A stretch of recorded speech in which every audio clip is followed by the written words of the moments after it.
ಈಗ ನಾವು ಆಲೋಚನೆ ಮಾಡುವಂಥ ಅಂಶ ಹೆಸರು ಏನು ಅಂದರೆ, ಮನುಷ್ಯನ ದೇವರ ಹೆಸರೇನೆಂಬುದು ನಿನಗೆ ಗೊತ್ತೋ ಎಂಬುದಾಗಿ ಎರಡನೇ ಭಾಗವನ್ನು ನೋಡಿಕೊಳ್ಳೋಣ. ಮೊದಲನೇ ಭಾಗವನ್ನು ನಾವು ಕಳೆದಂಥ ವಾರಗಳಲ್ಲಿ, ಅಂದರೆ ಆಚೆ ವಾರ 15 ದಿನಗಳ ಹಿಂದೆ ನಾವು ನೋಡಿಕೊಂಡಿದ್ದೀವಿ. ಈ ಒಂದು ಸಮಯದಲ್ಲಿ ಮನುಷ್ಯನ ದೇವರ ಹೆಸರೇನೆಂದು ನಿನಗೆ ಗೊತ್ತು ಎಂಬುದಾಗಿ ಎರಡನೇ ಭಾಗವನ್ನು ನೋಡಿಕೊಳ್ಳೋಣ. ಆ ಮೊದಲನೇ ಭಾಗದಲ್ಲಿ ಕೊನೆಯ ಒಂದು ಸಮಯಗಳಲ್ಲಿ ನೋಡಿಕೊಂಡಿರುವಂಥ ವಿಚಾರ ಏನು ಅಂದರೆ, ದೇವರು ಇರುವಾತನು ಎಂಬುದಾಗಿ ಆತನ ಹೆಸರನ್ನು ಹೇಳಿದ್ದಾನೆ. ಆ ಇರುವಾತನು ಎನ್ನುವಂಥ ಹೆಸರಿನಲ್ಲಿ ದೇವರ ಲಕ್ಷಣ ಇದೆ ಎಂಬುದಾಗಿ ನಾನು ಹೇಳಿದ್ದೀನಿ. ಆ ಲಕ್ಷಣ ಎನ್ನುವಂಥದ್ದು ಏನು, ಇರುವಾತನು ಎನ್ನುವಂಥ ಮಾತಿನಲ್ಲಿ ಏನು ದೇವರ ಲಕ್ಷಣ ಇದೆ ಎನ್ನುವಂಥದ್ದನ್ನು ನಾವು ನೋಡ್ಕೊಂಡು ಹೋಗುವಂಥದ್ದಾದರೆ, ಆತನು ಅಲ್ಲಿ ಹೇಳಿರುವಂಥದ್ದು ಆತನ ಲಕ್ಷಣವೇ. ಯಾಕೆ ಅದು ಲಕ್ಷಣವೇ ಎಂಬುದಾಗಿ ಹೇಳ್ತೀನಿ ಅಂತಂದರೆ, ಇರುವಾತನು ಎನ್ನುವಂಥದ್ದನ್ನು ನೋಡುವಂಥದ್ದಾದರೆ ಅದು ಇರುವಂಥವನು ಆತನು ನಾಶವಾಗದೇ ಇರುವಂಥವನು, ಇಲ್ಲ ಆತನು ಯಾವತ್ತಿಗೂ ಕೂಡ ಅಳಿದು ಹೋಗದೇ ಇರುವಂಥವನು, ಯಾವಾಗಲೂ ಶಾಶ್ವತವಾಗಿ ಇರುವಂಥದ್ದನ್ನೇ, ಅಂದರೆ ಅಳಿದು ಹೋಗದೇ ಯಾವಾಗಲೂ ಇರುವಂಥ ಕಾರ್ಯವನ್ನೇ ಇರುವಂಥದ್ದು ಎಂಬುದಾಗಿ ಹೇಳ್ತೀವಿ.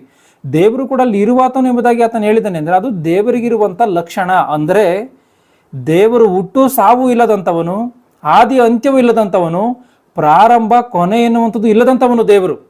ಅದು ದೇವರು ಅಂದರೆ ದೇವರಿಗೆ ಯಾವುದೇ ಕಾರಣಕ್ಕೂ ಹುಟ್ಟು ಎನ್ನುವಂಥದ್ದು ಸಾವು ಎನ್ನುವಂಥದ್ದು ಇಲ್ಲ. ಇವತ್ತು ಇದು ನಮ್ಮ ಮನುಷ್ಯನ ಮೆದುಳು ಆಲೋಚನೆ ಮಾಡಿ ಅರ್ಥ ಮಾಡಿಕೊಳ್ಳುವುದಕ್ಕೆ ಭಯಂಕರವಾದಂಥ ಕಷ್ಟದ ಪರಿಸ್ಥಿತಿ. ಈ ಮಾತುಗಳನ್ನು ಕೇಳಿದ್ರೆ ಯಾಕೆ ಅಂದರೆ, ಇವತ್ತು ಈ ಪ್ರಕೃತಿಯಲ್ಲಿ ಪ್ರತಿಯೊಂದನ್ನು ಕೂಡ ನಾವು ಹುಟ್ಟುವಂಥದ್ದನ್ನು ಸಾಯುವಂಥದ್ದನ್ನು ನೋಡ್ತಾ ಇದ್ದೀವಿ, ಪ್ರಾರಂಭವಾಗುವಂಥದ್ದನ್ನು ಕೊನೆಯಾಗುವಂಥದ್ದನ್ನು ನೋಡ್ತಾ ಇದ್ದೀವಿ. ಜೀವರಾಶಿಗಳಲ್ಲಾಗಿರ್ಬೋದು ಒಂದು ದಿನ ಹುಟ್ಟುತ್ತೆ, ಒಂದು ದಿನ ಸಾಯುತ್ತೆ. ಮನುಷ್ಯನಾಗಿರ್ಬೋದು ಶರೀರದ ಮೂಲಕವಾಗಿ ಭೂಮಿ ಮೇಲೆ ಒಂದು ದಿನ ಬರ್ತಾನೆ, ಶರೀರವನ್ನು ಬಿಟ್ಟು ಒಂದು ದಿನ ಹೋಗ್ತಾನೆ. ಒಂದು ಮರವಾಗಿರ್ಬೋದು ಒಂದು ದಿನ ಬೀಜವಾಗಿ ಹುಟ್ಟುತ್ತೆ, ಒಂದು ದಿನ ದೊಡ್ಡ ಎಮ್ಮರವಾಗಿ ಬೆಳೆದು ಒಂದು ದಿನ ಕೊನೆಯಾಗಿ ಹೋಗುತ್ತೆ. ಅಂದರೆ ಅದು ಬಿದ್ದು ಹೋಗಿ ಮಣ್ಣಿನಲ್ಲಿ ಕೊಳೆತು ಹೋಗುತ್ತೆ. ಪ್ರತಿಯೊಂದರಲ್ಲೂ ನಾವು ನಮ್ಮ ಕಣ್ಣಿನ ಮೂಲಕವಾಗಿ ನೋಡ್ತಿರುವಂಥದ್ದು ಹುಟ್ಟುತ್ತೆ ಸಾಯುತ್ತೆ, ಮೊದಲಾಗುತ್ತೆ ಮತ್ತು ಕೊನೆಯಾಗುತ್ತೆ ಎನ್ನುವಂಥದ್ದನ್ನ ನಾವು ಸ್ಪಷ್ಟವಾಗಿ ಅರ್ಥ ಮಾಡಿಕೊಂಡಿದ್ದೀವಿ. ಆದರೆ ದೇವರ ವಿಚಾರಕ್ಕೆ ಬಂದಾಗ ಹುಟ್ಟೇ ಇಲ್ಲ ಎಂಬುದಾಗಿ ನಾವು ಅಂದ್ಕೊಳ್ತೀವಿ. ದೇವರ ವಾಕ್ಯವು ಆ ರೀತಿಯಾಗಿ ಹೇಳುತ್ತೆ ಅಂದರೆ ಯಾವ ರೀತಿಯಾಗಿ ಮನುಷ್ಯನ ಮೆದುಳು ಆಲೋಚನೆ ಮಾಡೋದಕ್ಕೆ ಕಷ್ಟ. ಇದನ್ನು ಹುಟ್ಟು ಎನ್ನುವಂಥದ್ದು ಇರ್ಬೇಕು ಯಾವ್ದಕ್ಕಾದನು. ಅಂದರೆ ದೇವರು ಹುಟ್ಟೇ ಇಲ್ಲ ಅಂದರೆ ದೇವರು ಯಾವ ರೀತಿಯಾಗಿ ಇರುವಂಥವನು? ಕೋಟಿ ವರ್ಷಗಳ ಹಿಂದೆ ಹೋದ್ರೂ ದೇವರಿದ್ದಾನೆ, 10 ಕೋಟಿ ವರ್ಷಗಳ ಹಿಂದೆ ಹೋದ್ರೂ ಕೂಡ ದೇವರಿದ್ದಾನೆ. ದೇವರಿಗೆ ಹುಟ್ಟು ಎನ್ನುವಂಥದ್ದು ಇಲ್ಲ, ಸೃಷ್ಟಿ ಎನ್ನುವಂಥದ್ದು ಇಲ್ಲ. ಇದನ್ನು ಪರಿಪಕ್ವವಾಗಿ ಗಮನಿಸಬೇಕು. ಈ ರೀತಿಯಾಗಿ ದೇವರ ವಿಚಾರದಲ್ಲಿ ಎಷ್ಟು ಹೆಸರುಗಳು ಬರೆಯಲ್ಪಟ್ಟಿದೆ ಬೈಬಲಲ್ಲಿ. ಆ ಹೆಸರುಗಳು ಏನು ಎನ್ನುವಂಥದ್ದನ್ನು ನಾವು ಕ್ರಮವಾಗಿ ಒಂದೊಂದಾಗಿ ನೋಡಿಕೊಂಡು ಮುಂದೆ ಸಾಗಿಕೊಳ್ಳೋಣ. ನಾನು ಹೇಳಿದಂಥ ರೆಫರೆನ್ಸ್ಗಳನ್ನು ದಯಮಾಡಿ ನೀವು ಜಾಗ್ರತೆಯಿಂದ ಗಮನಿಸಬೇಕು ಮತ್ತು ಅದನ್ನು ಅರ್ಥ ಮಾಡಿಕೊಳ್ಬೇಕು. ಮತ್ತು ನೀವು ಯಾರಾದರೂ ತೆಗೆದು ಬೇಗ ಓದೋದಾದರೆ ಬೇಗ ಓದಿ. ವಿಮೋಚನ ಕಾಂಡ 3ನೇ ಅಧ್ಯಾಯ 15ನೇ ವಚನ 16ನೇ ವಚನ. ವಿಮೋಚನ ಕಾಂಡ 3ನೇ ಅಧ್ಯಾಯ 15ನೇ ವಚನ 16ನೇ ವಚನವನ್ನು ಓದಿ. ನೀನು ಇಸ್ರಾಯೇಲರಿಗೆ ನಿಮ್ಮ ಪಿತೃಗಳಾದ ಅಬ್ರಹಾಮ, ಇಸಾಕ, ಯಾಕೋಬರ ದೇವರಾಗಿರುವ ಯೆಹೋವನು ನನ್ನನ್ನು ನಿಮ್ಮ ಬಳಿಗೆ ಕಳುಹಿಸಿದ್ದಾನೆ ಎಂದು ಹೇಳಬೇಕು. ಇದು ಸದಾ ಕಾಲಕ್ಕೂ ನನ್ನ ಹೆಸರು, ಇದು ತಲತಲಾಂತರಕ್ಕೂ ನನ್ನನ್ನು ಸ್ಮರಿಸಬೇಕಾದ ನಾಮ. ನೀನು ಹೋಗಿ ಇಸ್ರಾಯೇಲರ ಹಿರಿಯರನ್ನು ಕೂಡಿಸಿ ಅವರಿಗೆ, ನಿಮ್ಮ ಪಿತೃಗಳ ದೇವರು ಅಂದರೆ ಅಬ್ರಹಾಮ, ಇಸಾಕ, ಯಾಕೋಬರ ದೇವರು ಆಗಿರುವ ಯೆಹೋವನು ನನಗೆ ದರ್ಶನ ಕೊಟ್ಟು ನಿಮ್ಮ ವಿಷಯದಲ್ಲಿ ನಾನು ನಿಮ್ಮಲ್ಲಿ ಲಕ್ಷ್ಯವಿಟ್ಟು ಐಗುಪ್ತ ದೇಶದಲ್ಲಿ ನಿಮಗೆ ಸಂಭವಿಸಿದ್ದನ್ನೆಲ್ಲ ತಿಳಿಸಿದ್ದೇನೆ. ಸಾಕು. ಇಲ್ಲಿ ಗಮನಿಸಿ 15ನೇ ವಚನ 16ನೇ ವಚನವನ್ನ. ದೇವರು ಮೋಶೆಗೆ ಮತ್ತು ಹೇಳಿದ್ದೇನೆಂದರೆ, ನೀನು ಇಸ್ರಾಯೇಲರಿಗೆ ನಿಮ್ಮ ಪಿತೃಗಳಾದ ಅಬ್ರಹಾಮ, ಇಸಾಕ, ಯಾಕೋಬರ ದೇವರಾಗಿರುವ ಯೆಹೋವನು ನನ್ನನ್ನು ನಿಮ್ಮ ಬಳಿಗೆ ಕಳುಹಿಸಿದ್ದಾನೆ ಎಂದು ಹೇಳಬೇಕು. ಇದು ಸದಾಕಾಲಕ್ಕೂ ನನ್ನ ಹೆಸರು, ಇದು ತಲತಲಾಂತರಕ್ಕೂ ನನ್ನನ್ನು ಸ್ಮರಿಸಬೇಕಾದ ನಾಮ. ಗಮನಿಸಿ ಇಲ್ಲಿ ಏನಿದೆಯೋ ಅಂತನ.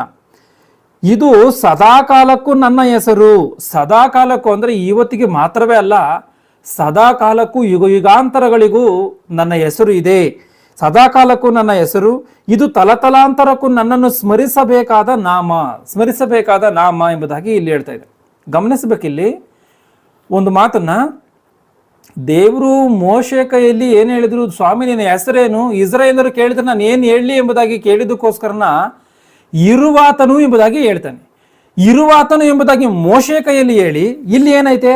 ದೇವರು ಮೋಶೆಗೆ ಮತ್ತು ಹೇಳಿದ್ದೇನೆಂದರೆ, ನೀನು ಇಸ್ರಾಯೇಲರಿಗೆ ನಿಮ್ಮ ಪಿತೃಗಳ ದೇವರಾದ ಅಬ್ರಹಾಮ, ಇಸಾಕ, ಯಾಕೋಬರ ದೇವರಾಗಿರುವ ಯೆಹೋವನು ನನ್ನನ್ನು ನಿಮ್ಮ ಬಳಿಗೆ ಕಳುಹಿಸಿದ್ದಾನೆ. ಯೆಹೋವನು ನನ್ನನ್ನು ನಿಮ್ಮ ಬಳಿಗೆ ಕಳುಹಿಸಿದ್ದಾನೆ.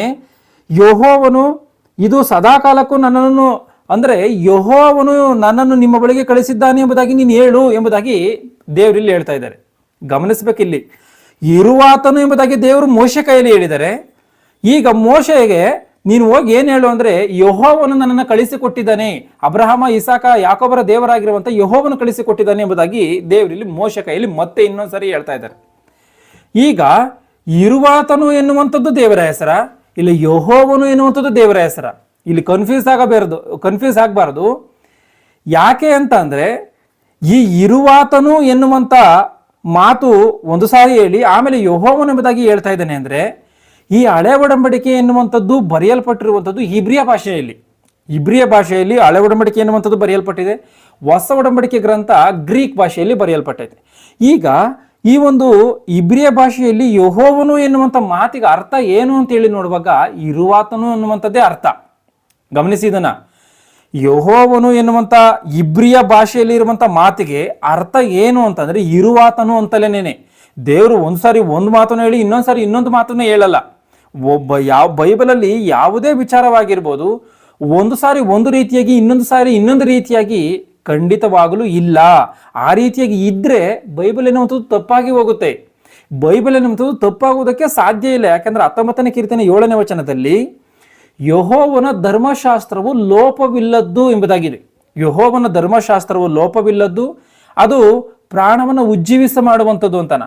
ಅಂದ್ರೆ ಲೋಪ ಅಂದ್ರೆ ಏನು? ತಪ್ಪುಗಳು, ಕಳಂಕ ಎನ್ನುವಂಥದ್ದು. ಲೋಪ ಎನ್ನುವಂಥದ್ದು ಧರ್ಮಶಾಸ್ತ್ರದಲ್ಲಿ ಇಲ್ವಂತೆ. ಯೆಹೋವನ ಧರ್ಮಶಾಸ್ತ್ರದಲ್ಲಿ ಲೋಪ ಎನ್ನುವಂಥದ್ದು ಇಲ್ಲ ಎಂಬುದಾಗಿ ಆ ವಾಕ್ಯವನ್ನು ಒಂದ್ಸರಿ ಗಮನಿಸಿ ಓದಿ ಅದನ್ನ. ಯೆಹೋವನ ಧರ್ಮಶಾಸ್ತ್ರವು ಲೋಪವಿಲ್ಲದ್ದು, ಅದು ಪ್ರಾಣವನ್ನು ಉಜ್ಜೀವಿಸ ಮಾಡುವಂತದ್ದು. ಗಮನಿಸಿ ಇಲ್ಲಿ ಸಾಕು. ಯೆಹೋವನ ಧರ್ಮಶಾಸ್ತ್ರವು ಲೋಪವಿಲ್ಲದ್ದು ಎಂಬುದಾಗಿದೆ. ಯೆಹೋವನ ಧರ್ಮಶಾಸ್ತ್ರ ಅಂದ್ರೆ ಯಾವುದು? ಈ ಬೈಬಲ್ನೇ. ಅಂದ್ರೆ ಬೈಬಲ್ ಎನ್ನುವಂಥದ್ದನ್ನೇ ಧರ್ಮಶಾಸ್ತ್ರ ಎಂಬುದಾಗಿ ದೇವರಲ್ಲಿ ಬರೆಸಿರುವಂಥದ್ದು. ಅಂದ್ರೆ ಈ ಧರ್ಮಶಾಸ್ತ್ರ ಎನ್ನುವಂಥದ್ದು ಲೋಪವಿಲ್ಲದ್ದು, ಲೋಪ ಇಲ್ಲ, ಇದರಲ್ಲಿ ಯಾವುದೇ ತಪ್ಪುಗಳಿಲ್ಲ, ಇದರಲ್ಲಿ ಯಾವುದೇ ಮಿಸ್ಟೇಕ್ಸ್ಗಳಿಲ್ಲ ಎಂಬುದಾಗಿ. ಈಗ ಆ ರೀತಿಯಾಗಿ ಮಿಸ್ಟೇಕ್ಸ್ಗಳು ಒಂದರಲ್ಲಿ ಒಂದು ಸಮಯದಲ್ಲಿ ಒಂದು ರೀತಿಯಾಗಿ ಇನ್ನೊಂದು ಸಮಯದಲ್ಲಿ ಇನ್ನೊಂದು ರೀತಿಯಾಗಿ ದೇವರು ಹೇಳಿದ್ರೆ ಅದು ಮಿಸ್ಟೇಕ್ ಆಗಿ ಹೋಗುತ್ತೆ. ಮಿಸ್ಟೇಕ್ ಇಲ್ಲ ಅಂತ ಹೇಳಿ ದೇವರೇ ಬರೆಸಿ ದೇವರೇ ಮಿಸ್ಟೇಕ್ ಮಾಡ್ತಾನ? ಅದು ಯಾವುದೇ ಕಾರಣಕ್ಕೂ ಅಸಂಭವ ಆಗಿರುವಂಥ ಕಾರಣ ಯೆಹೋವನು ಎನ್ನುವಂಥ ಇಬ್ರಿಯ ಭಾಷೆಗೆ ಅರ್ಥ ಏನು ಅಂತಂದ್ರೆ ಇರುವಾತನು ಅಂತ. ದೇವರಲ್ಲಿ ಏನು ಇರುವಾತನು ಅಂತ ಹೇಳಿದ್ರು ಆ ರೀತಿಯಾಗಿನೇ ಮತ್ತೆ ಇದನ್ನ ಹೇಳ್ತಾರೆ, ಇರುವಾತನು ಎನ್ನುವಂಥವನು ನನ್ನನ್ನು ನಿಮ್ಮ ಬಳಿಗೆ ಕಳಿಸಿದ್ದಾನೆ ಎಂಬುದಾಗಿ ಮೋಶೆಗೆ ನೀನು ಹೇಳು ಎಂಬುದಾಗಿ. ಇಲ್ಲಿ ಮತ್ತೆ ಮುಂದಕ್ಕೆ ಏನಿದೆ, ಇದೇ ನನ್ನನ್ನು ಯುಗ ಯುಗಾಂತರಕ್ಕೂ ಸ್ಮರಿಸತಕ್ಕ ನಾಮ ಎಂಬುದಾಗಿದೆ.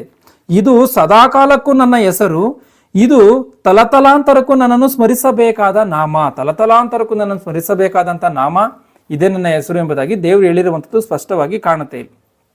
ಮತ್ತೆ ಇನ್ನು ಕೆಲವು ರೆಫರೆನ್ಸ್ಗಳನ್ನು ನೋಡಿಕೊಳ್ಳೋಣ. ಓಶೇಯನ ಗ್ರಂಥ 12ನೇ ಅಧ್ಯಾಯ 5ನೇ ವಚನವನ್ನು ಗಮನಿಸಿ. ಓಶೇಯನ ಗ್ರಂಥ 12ನೇ ಅಧ್ಯಾಯ 5ನೇ ವಚನವನ್ನು ಓದಿ ಯಾರಾದರೂ.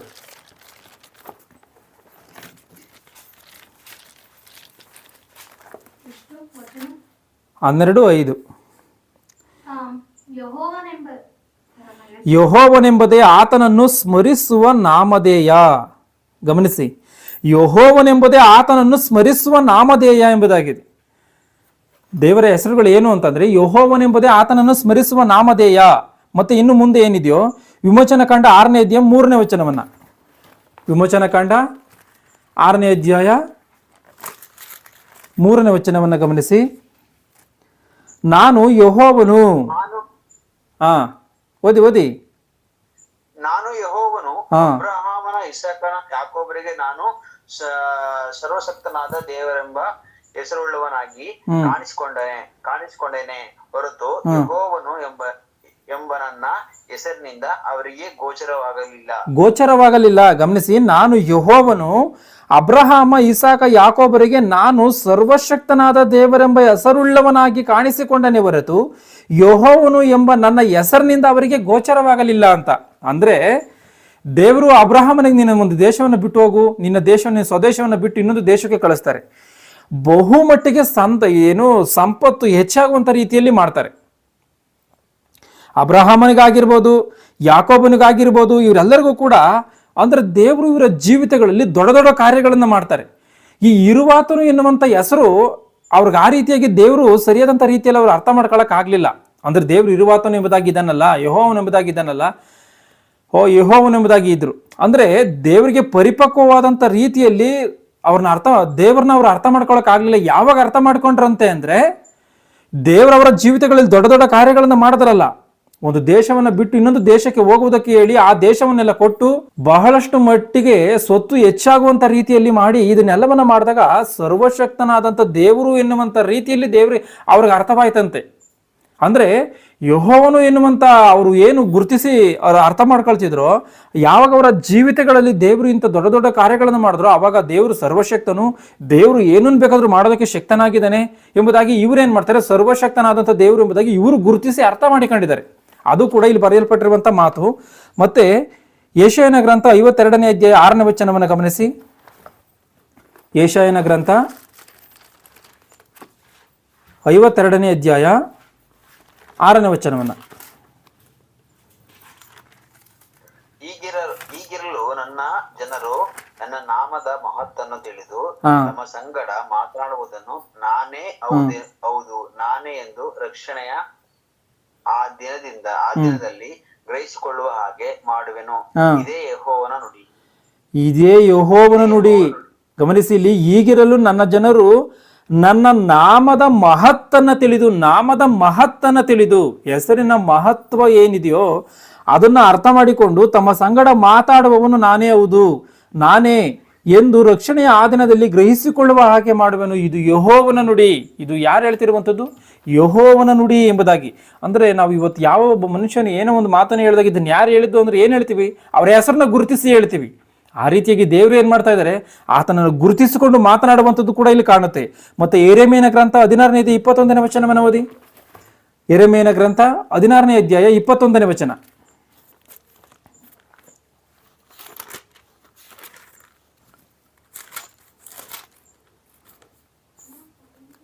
ಈ ನಿಮಿತ್ತವಾಗಿ ಇಗೋ, ಇದೊಂದೇ ಸಲ ನನ್ನ ಭುಜಬಲವನ್ನು ಪರಾಕ್ರಮವನ್ನು ಅವರಿಗೆ ತಿಳಿಸಿಬಿಡುವೆನು.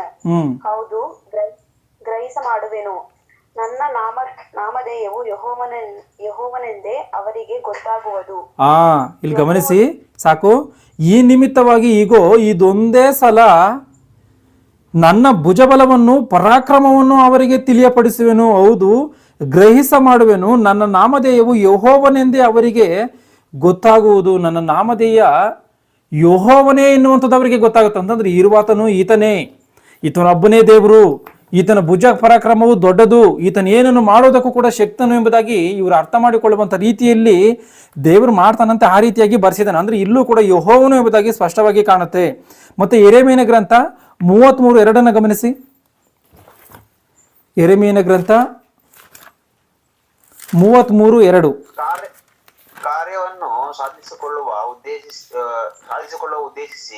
ನೆರವೇರಿಸುವ ಯೆಹೋವನ ನಾಮಾಂಕಿತವನ್ನು ಸಾಕು. ಇಲ್ಲೇ ಇದೆ ನೋಡಿ. ಕಾರ್ಯವನ್ನು ಸಾಧಿಸಿಕೊಳ್ಳುವ ಉದ್ದೇಶಿಸಿ ನೆರವೇರಿಸುವ ಯೆಹೋವ ನಾಮಾಂಕಿತನು. ಇಲ್ಲೂ ಕೂಡ ಏನ್ ಕಾಣುತ್ತೆ? ಯೆಹೋವನು ಎನ್ನುವಂತ ಹೆಸರುಳ್ಳಂತವನು ಎಂಬುದಾಗಿ ಇಲ್ಲೂ ಕೂಡ ಗೊತ್ತಾಗುತ್ತೆ. ಮತ್ತೆ ಕೀರ್ತನೆ 83:18 ಗಮನಿಸಿ. ಕೀರ್ತನೆ 83:18.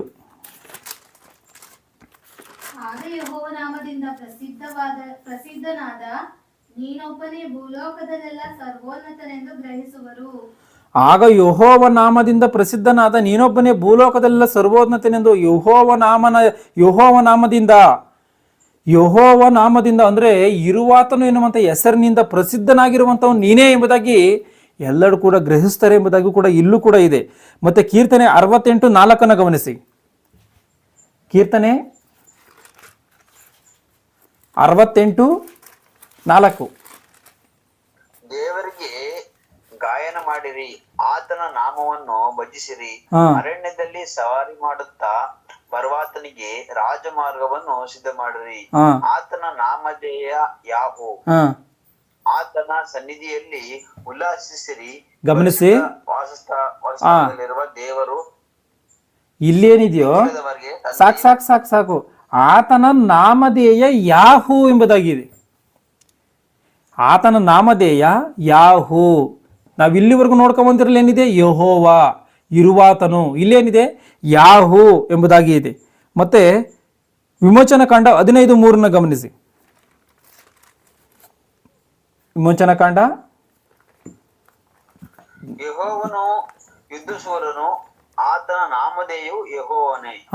ಯೆಹೋವನು ಯುದ್ಧಶೂರನು, ಆತನ ನಾಮಧೇಯ ಯೆಹೋವನೇ. ಅಂದ್ರೆ ನಾವು ಬೈಬಲಲ್ಲಿ ಬರೆಯಲ್ಪಟ್ಟಿರುವಂತ ಈ ಮಾತುಗಳ ಎಲ್ಲ ಅರ್ಥವನ್ನ ನಾವು ಒಂದ್ಸಾರಿ ನಾವು ಆಲೋಚನೆ ಮಾಡುವಂಥದ್ದಾದ್ರೆ, ಈ ದೇವರ ಶೌರ್ಯಗಳೇನಿದೆಯೋ, ದೇವರ ಕಾರ್ಯಗಳೇನಿದೆಯೋ, ಈ ಒಂದು ದೇವರ ಕಾರ್ಯಗಳನ್ನ, ದೇವರ ಒಂದು ಈ ಗುಣಲಕ್ಷಣಗಳನ್ನ, ದೇವರ ಲಕ್ಷಣಗಳನ್ನ ವಿವಿಧ ಹೆಸರುಗಳಲ್ಲಿ, ವಿವಿಧ ಒಂದು ಗುರುತುಗಳಲ್ಲಿ ಗುರುತಿಸಿ ಮಾತನಾಡಿರುವಂಥದ್ದನ್ನು ನಾವು ಸ್ಪಷ್ಟವಾಗಿ ಇಲ್ಲಿ ಓದ್ಕೊಂಡಿದ್ದೀವಿ. ಈ ಓದ್ಕೊಂಡಿದ್ದಂಥ ಎಲ್ಲ ರೆಫರೆನ್ಸ್ಗಳಲ್ಲಿ.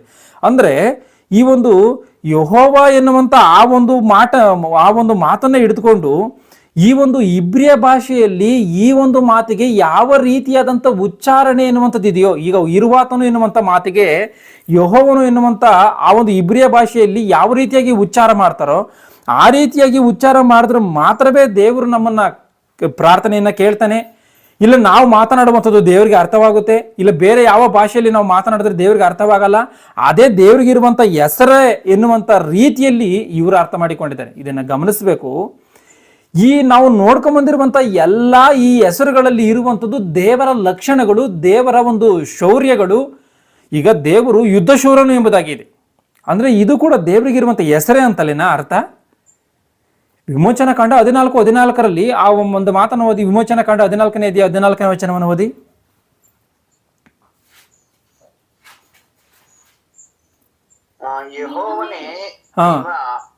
ನಿಮಗಾಗಿ ಯುದ್ಧ ಮಾಡುವ, ಯೆಹೋವನೇ ನಿಮಗೋಸ್ಕರ ಯುದ್ಧ ಮಾಡುವನು, ನೀವಂತೂ ಸುಮ್ಮನಿರಿ ಅಂತನ.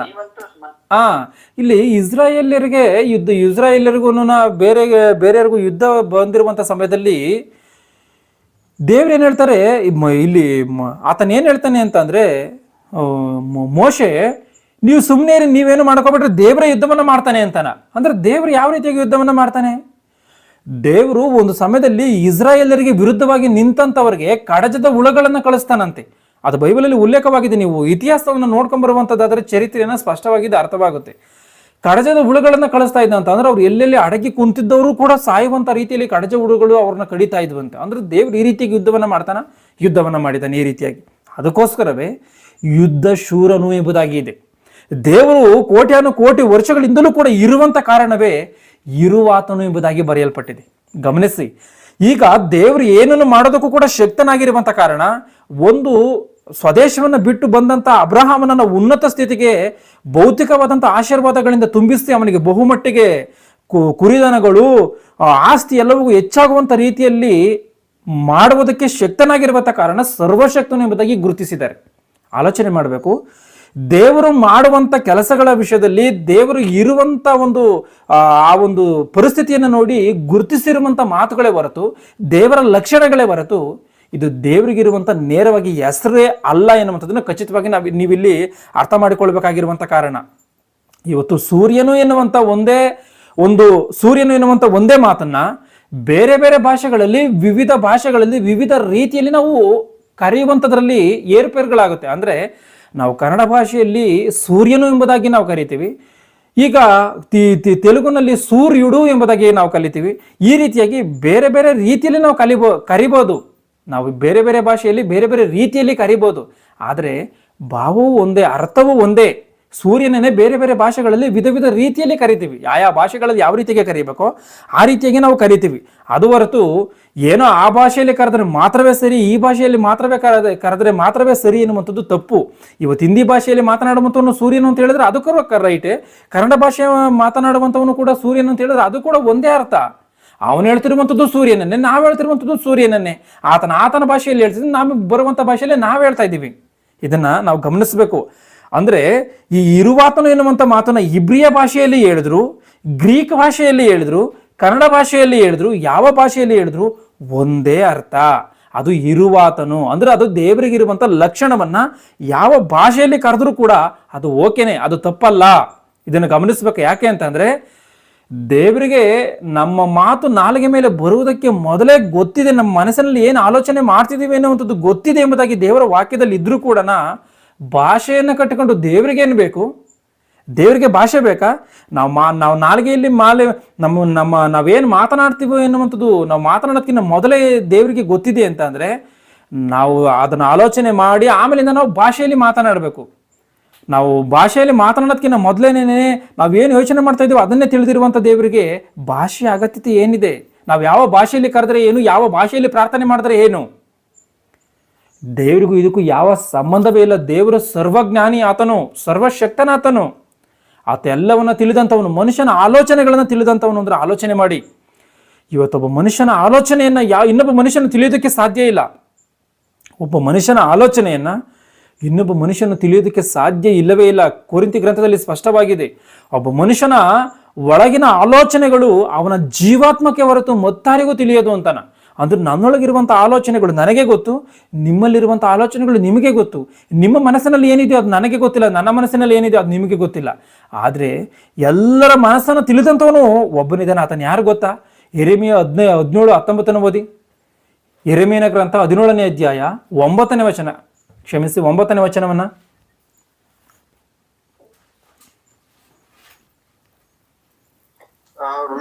ಹೃದಯವು ಎಲ್ಲಕ್ಕಿಂತಲೂ ವಂಚಕ ಗುಣವಾದ ರೋಗಕ್ಕೆ ಗಮನಿಸಿ, ಇಲ್ಲಿ ಹೃದಯವು ಸಾಕು, ಹೃದಯವು ಎಲ್ಲದಕ್ಕಿಂತಲೂ ವಂಚಕ. ಅಂದ್ರೆ ಹೃದಯ ಎನ್ನುವಂಥದ್ದು ವಂಚಿಸ್ತದಂತೆ.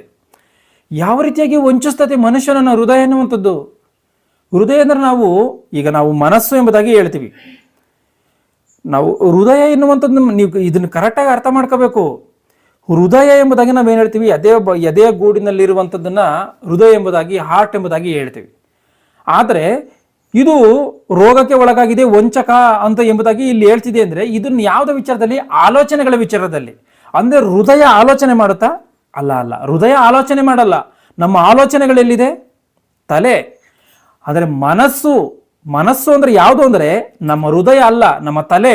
ನಮ್ಮ ಆಲೋಚನೆಗಳು ಎಲ್ಲಿಂದ ಬರುತ್ತೆ? ತಲೆಯಿಂದ ಬರುತ್ತೆ. ಈ ತಲೆಯನ್ನೇ ಮನಸ್ಸು ಎಂಬುದಾಗಿ ನಾವು ಗುರುತಿಸ್ತೀವಿ. ಗಮನಿಸ್ಬೇಕಿದನ್ನ. ಆಲೋಚನೆಗಳು ತಲೆಯಿಂದ ಬರುವಂಥ ಕಾರಣ, ಮೆದುಳಿನಿಂದ ಬರುವಂಥ ಕಾರಣ ಈ ಒಂದು ಮೆದುಳನ್ನೇ ಮನಸ್ಸು ಎಂಬುದಾಗಿ ಹೇಳ್ತೀವಿ. ಅಂದ್ರೆ ಈ ಒಂದು ಮನಸ್ಸು ಎನ್ನುವಂಥದ್ದು ಎಲ್ಲದಕ್ಕಿಂತಲೂ ವಂಚಕನಂತೆ. ಒಬ್ಬ ಮನುಷ್ಯನು, ಒಬ್ಬ ಕಳ್ಳನು ಭೌತಿಕವಾಗಿ ಬಂದು ನಮ್ಮ ಶರೀರವನ್ನು ಅವನು ಕೊಲ್ಲಬಹುದು, ನಮ್ಮ ಶರೀರವನ್ನು ಆತನು ಕೊಲ್ಲಬಹುದು, ನಮ್ಮಲ್ಲಿರುವಂಥ ಸೊತ್ತನ್ನು ಆತನು ದೋಚ್ಕೊಂಡು ಹೋಗ್ಬೋದು. ಆದರೆ ನಮ್ಮ ಮನಸ್ಸು ಯಾವ ರೀತಿಯಾಗಿ ಮನುಷ್ಯನನ್ನು ವಂಚಿಸ್ತತೆ ಅಂತ ಅಂದರೆ ದೇಹ ಆತ್ಮ ಎರಡನ್ನೂ ಕೂಡ ನರಕಕ್ಕೆ ಹಾಕಿ ನಾಶ ಮಾಡಬಲ್ಲಾತ ದೇವರಿಗೆ ಹಿಡಿದುಕೊಡ್ತದೆ ನಮ್ಮನ್ನು. ಯಾವ ರೀತಿಯಾಗಿ ಮತ್ತಾಯನ ಬರೆದ ಸುವಾರ್ತೆ 5ನೇ ಅಧ್ಯಾಯ 28ನೇ ವಚನವನ್ನು ಗಮನಿಸಿ. ಯಾವ ರೀತಿಯಾಗಿನೋ ಎಂಬುದಾಗಿ ಮತ್ತಾಯನ ಬರೆದ ಸುವಾರ್ತೆ 5ನೇ ಅಧ್ಯಾಯ 28ನೇ ವಚನವನ್ನು ಬೇಗ ಓದಿ ಯಾರಾದರೂ.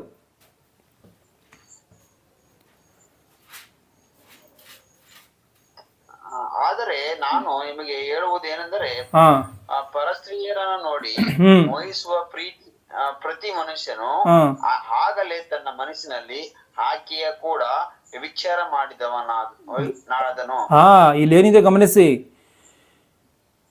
ಯಾವುದೇ ಒಬ್ಬ ಪುರುಷನು ಇಲ್ಲ ಯಾವುದೇ ಒಂದು ಸ್ತ್ರೀ ಪುರುಷನನ್ನೋ ಇಲ್ಲ ಒಂದು ಸ್ತ್ರೀಯನ್ನೋ, ಒಂದು ಗಂಡು ಒಂದು ಹೆಣ್ಣನ್ನು ನೋಡಿ ಆಗಿರ್ಬೋದು, ಇಲ್ಲ ಒಂದು ಗಂಡು ಒಂದು ಹೆಣ್ಣನ್ನು ನೋಡಿ ಆಗಿರ್ಬೋದು, ಹೆಣ್ಣು ಗಂಡನ್ನು ನೋಡಿ ಆಗಿರ್ಬೋದು, ರೋಡಲ್ಲಿ ಒಂದು ಬೀದಿಯಲ್ಲಿ ಹೋಗುವಂಥ ಒಂದು ಸ್ತ್ರೀಯನ್ನು ಇಲ್ಲ ಪುರುಷನನ್ನು ನೋಡಿ ಮನಸ್ಸಿನಲ್ಲಿ ಕೆಟ್ಟ ಆಲೋಚನೆಯನ್ನು ಮಾಡಿದ್ರೆ ಅವನು ಎಲ್ಲಿಗೆ ಸಮಾನಂತೆ? ವ್ಯಭಿಚಾರ ಮಾಡಿದವನಾದನು ಎಂಬುದಾಗಿದೆ. ಆಲೋಚನೆ ಮಾಡಿ, ಹೊಸ ಒಡಂಬಡಿಕೆಗೂ ಹಳೆ ಒಡಂಬಡಿಕೆಗೂ ಎಂಥ ಅಜಗಜಾಂತರವಾದಂಥ ವ್ಯತ್ಯಾಸಗಳಿದೆಯೋ ಎನ್ನುವಂಥದ್ದನ್ನ. ಹಳೆ ಒಡಂಬಡಿಕೆಯಲ್ಲಿ ತಪ್ಪನ್ನ ಮಾಡಿದ್ರೆ ತಪ್ಪು, ಹೊಸ ಒಡಂಬಡಿಕೆಯಲ್ಲಿ ತಪ್ಪು ಮಾಡಬೇಕು ಎನ್ನುವಂಥ ಆಲೋಚನೆ ಮಾಡಿದ್ರೇ ತಪ್ಪು. ಹಳೆ ಒಡಂಬಡಿಕೆಯಲ್ಲಿ ಒಂದು ಸ್ತ್ರೀಯ ಜೊತೆಯಲ್ಲಿ ಹೋಗಿ ಭೌತಿಕವಾಗಿ ಸೇರಿ ಬಂದ್ರೇ ಅಪರಾಧ. ಆದರೆ ಹೊಸ ಒಡಂಬಡಿಕೆಯಲ್ಲಿ ಸೇರ್ಬೇಕು ಎನ್ನುವಂಥ ಆಲೋಚನೆಯನ್ನು ಮಾಡ್ದ ನೀನು ಆಲೆ ಅಪರಾಧಿ ಆಗೋದೆ. ಆಕೆ ಜೊತೆಯಲ್ಲಿ ನೀನು ಹೋಗಿ ಸೇರಿ ಬಂದಿದ್ದೀಯ ಆಲೆನೇನೆ. ಆಕೆ ಜೊತೆಯಲ್ಲಿ ಹೋಗೋದು ಬೇಡ, ಮಲಗೋದು ಬೇಡ, ಏನು ಮಾಡೋದು ಬೇಡ. ಅದನ್ನು ನೀನು ಆಲೋಚನೆ ಮಾಡ್ದಲ್ಲ ಆ ಕ್ಷಣದಲ್ಲಿ ಆಲೇ ನೀನು ಅಪರಾಧಿ ಆಗೋದೆ. ನೀನು ಅಪರಾಧಿ ಆಗೋಗಿದೆ ಅಂದರೆ ದೇವರ ಕೈಯಲ್ಲಿ ಬಿದ್ದಿದೆಯಾ. ದೇವ್ರ ಕೈಯಲ್ಲಿ ಬಿದ್ದರೆ ದೇವ್ರು ಏನು ಮಾಡ್ತಾನೆ, ಅಪರಾಧಿಗಳೆಲ್ಲರನ್ನೂ ಕೂಡ ನರಕದಲ್ಲಿ ಹಾಕ್ತಾನೆ. ಇದು ನಾನು ಹೇಳಿರುವಂಥ ಮಾತಲ್ಲ, ಬೈಬಲ್ ಹೇಳಿರುವಂಥ ಮಾತಿದು. ಪ್ರಕಟಣೆ ಗ್ರಂಥ 21ನೇ 8ನೇ ವಚನದಲ್ಲಿ ಈ ಮಾತನ್ನು ಓದಿ. ಪ್ರಕಟಣೆ ಗ್ರಂಥ 21ನೇ 8ನೇ ವಚನವನ್ನು ಬೇಗ ಓದಿ ಯಾರಾದರೂ. 21:8. ಆದರೆ ಹೇಡಿಗಳು ನಂಬಿಕೆಯಿಲ್ಲದವರು ಗಮನಿಸಿ, ಆದರೆ ಹೇಡಿಗಳು ನಂಬಿಕೆ ಇಲ್ಲದವರು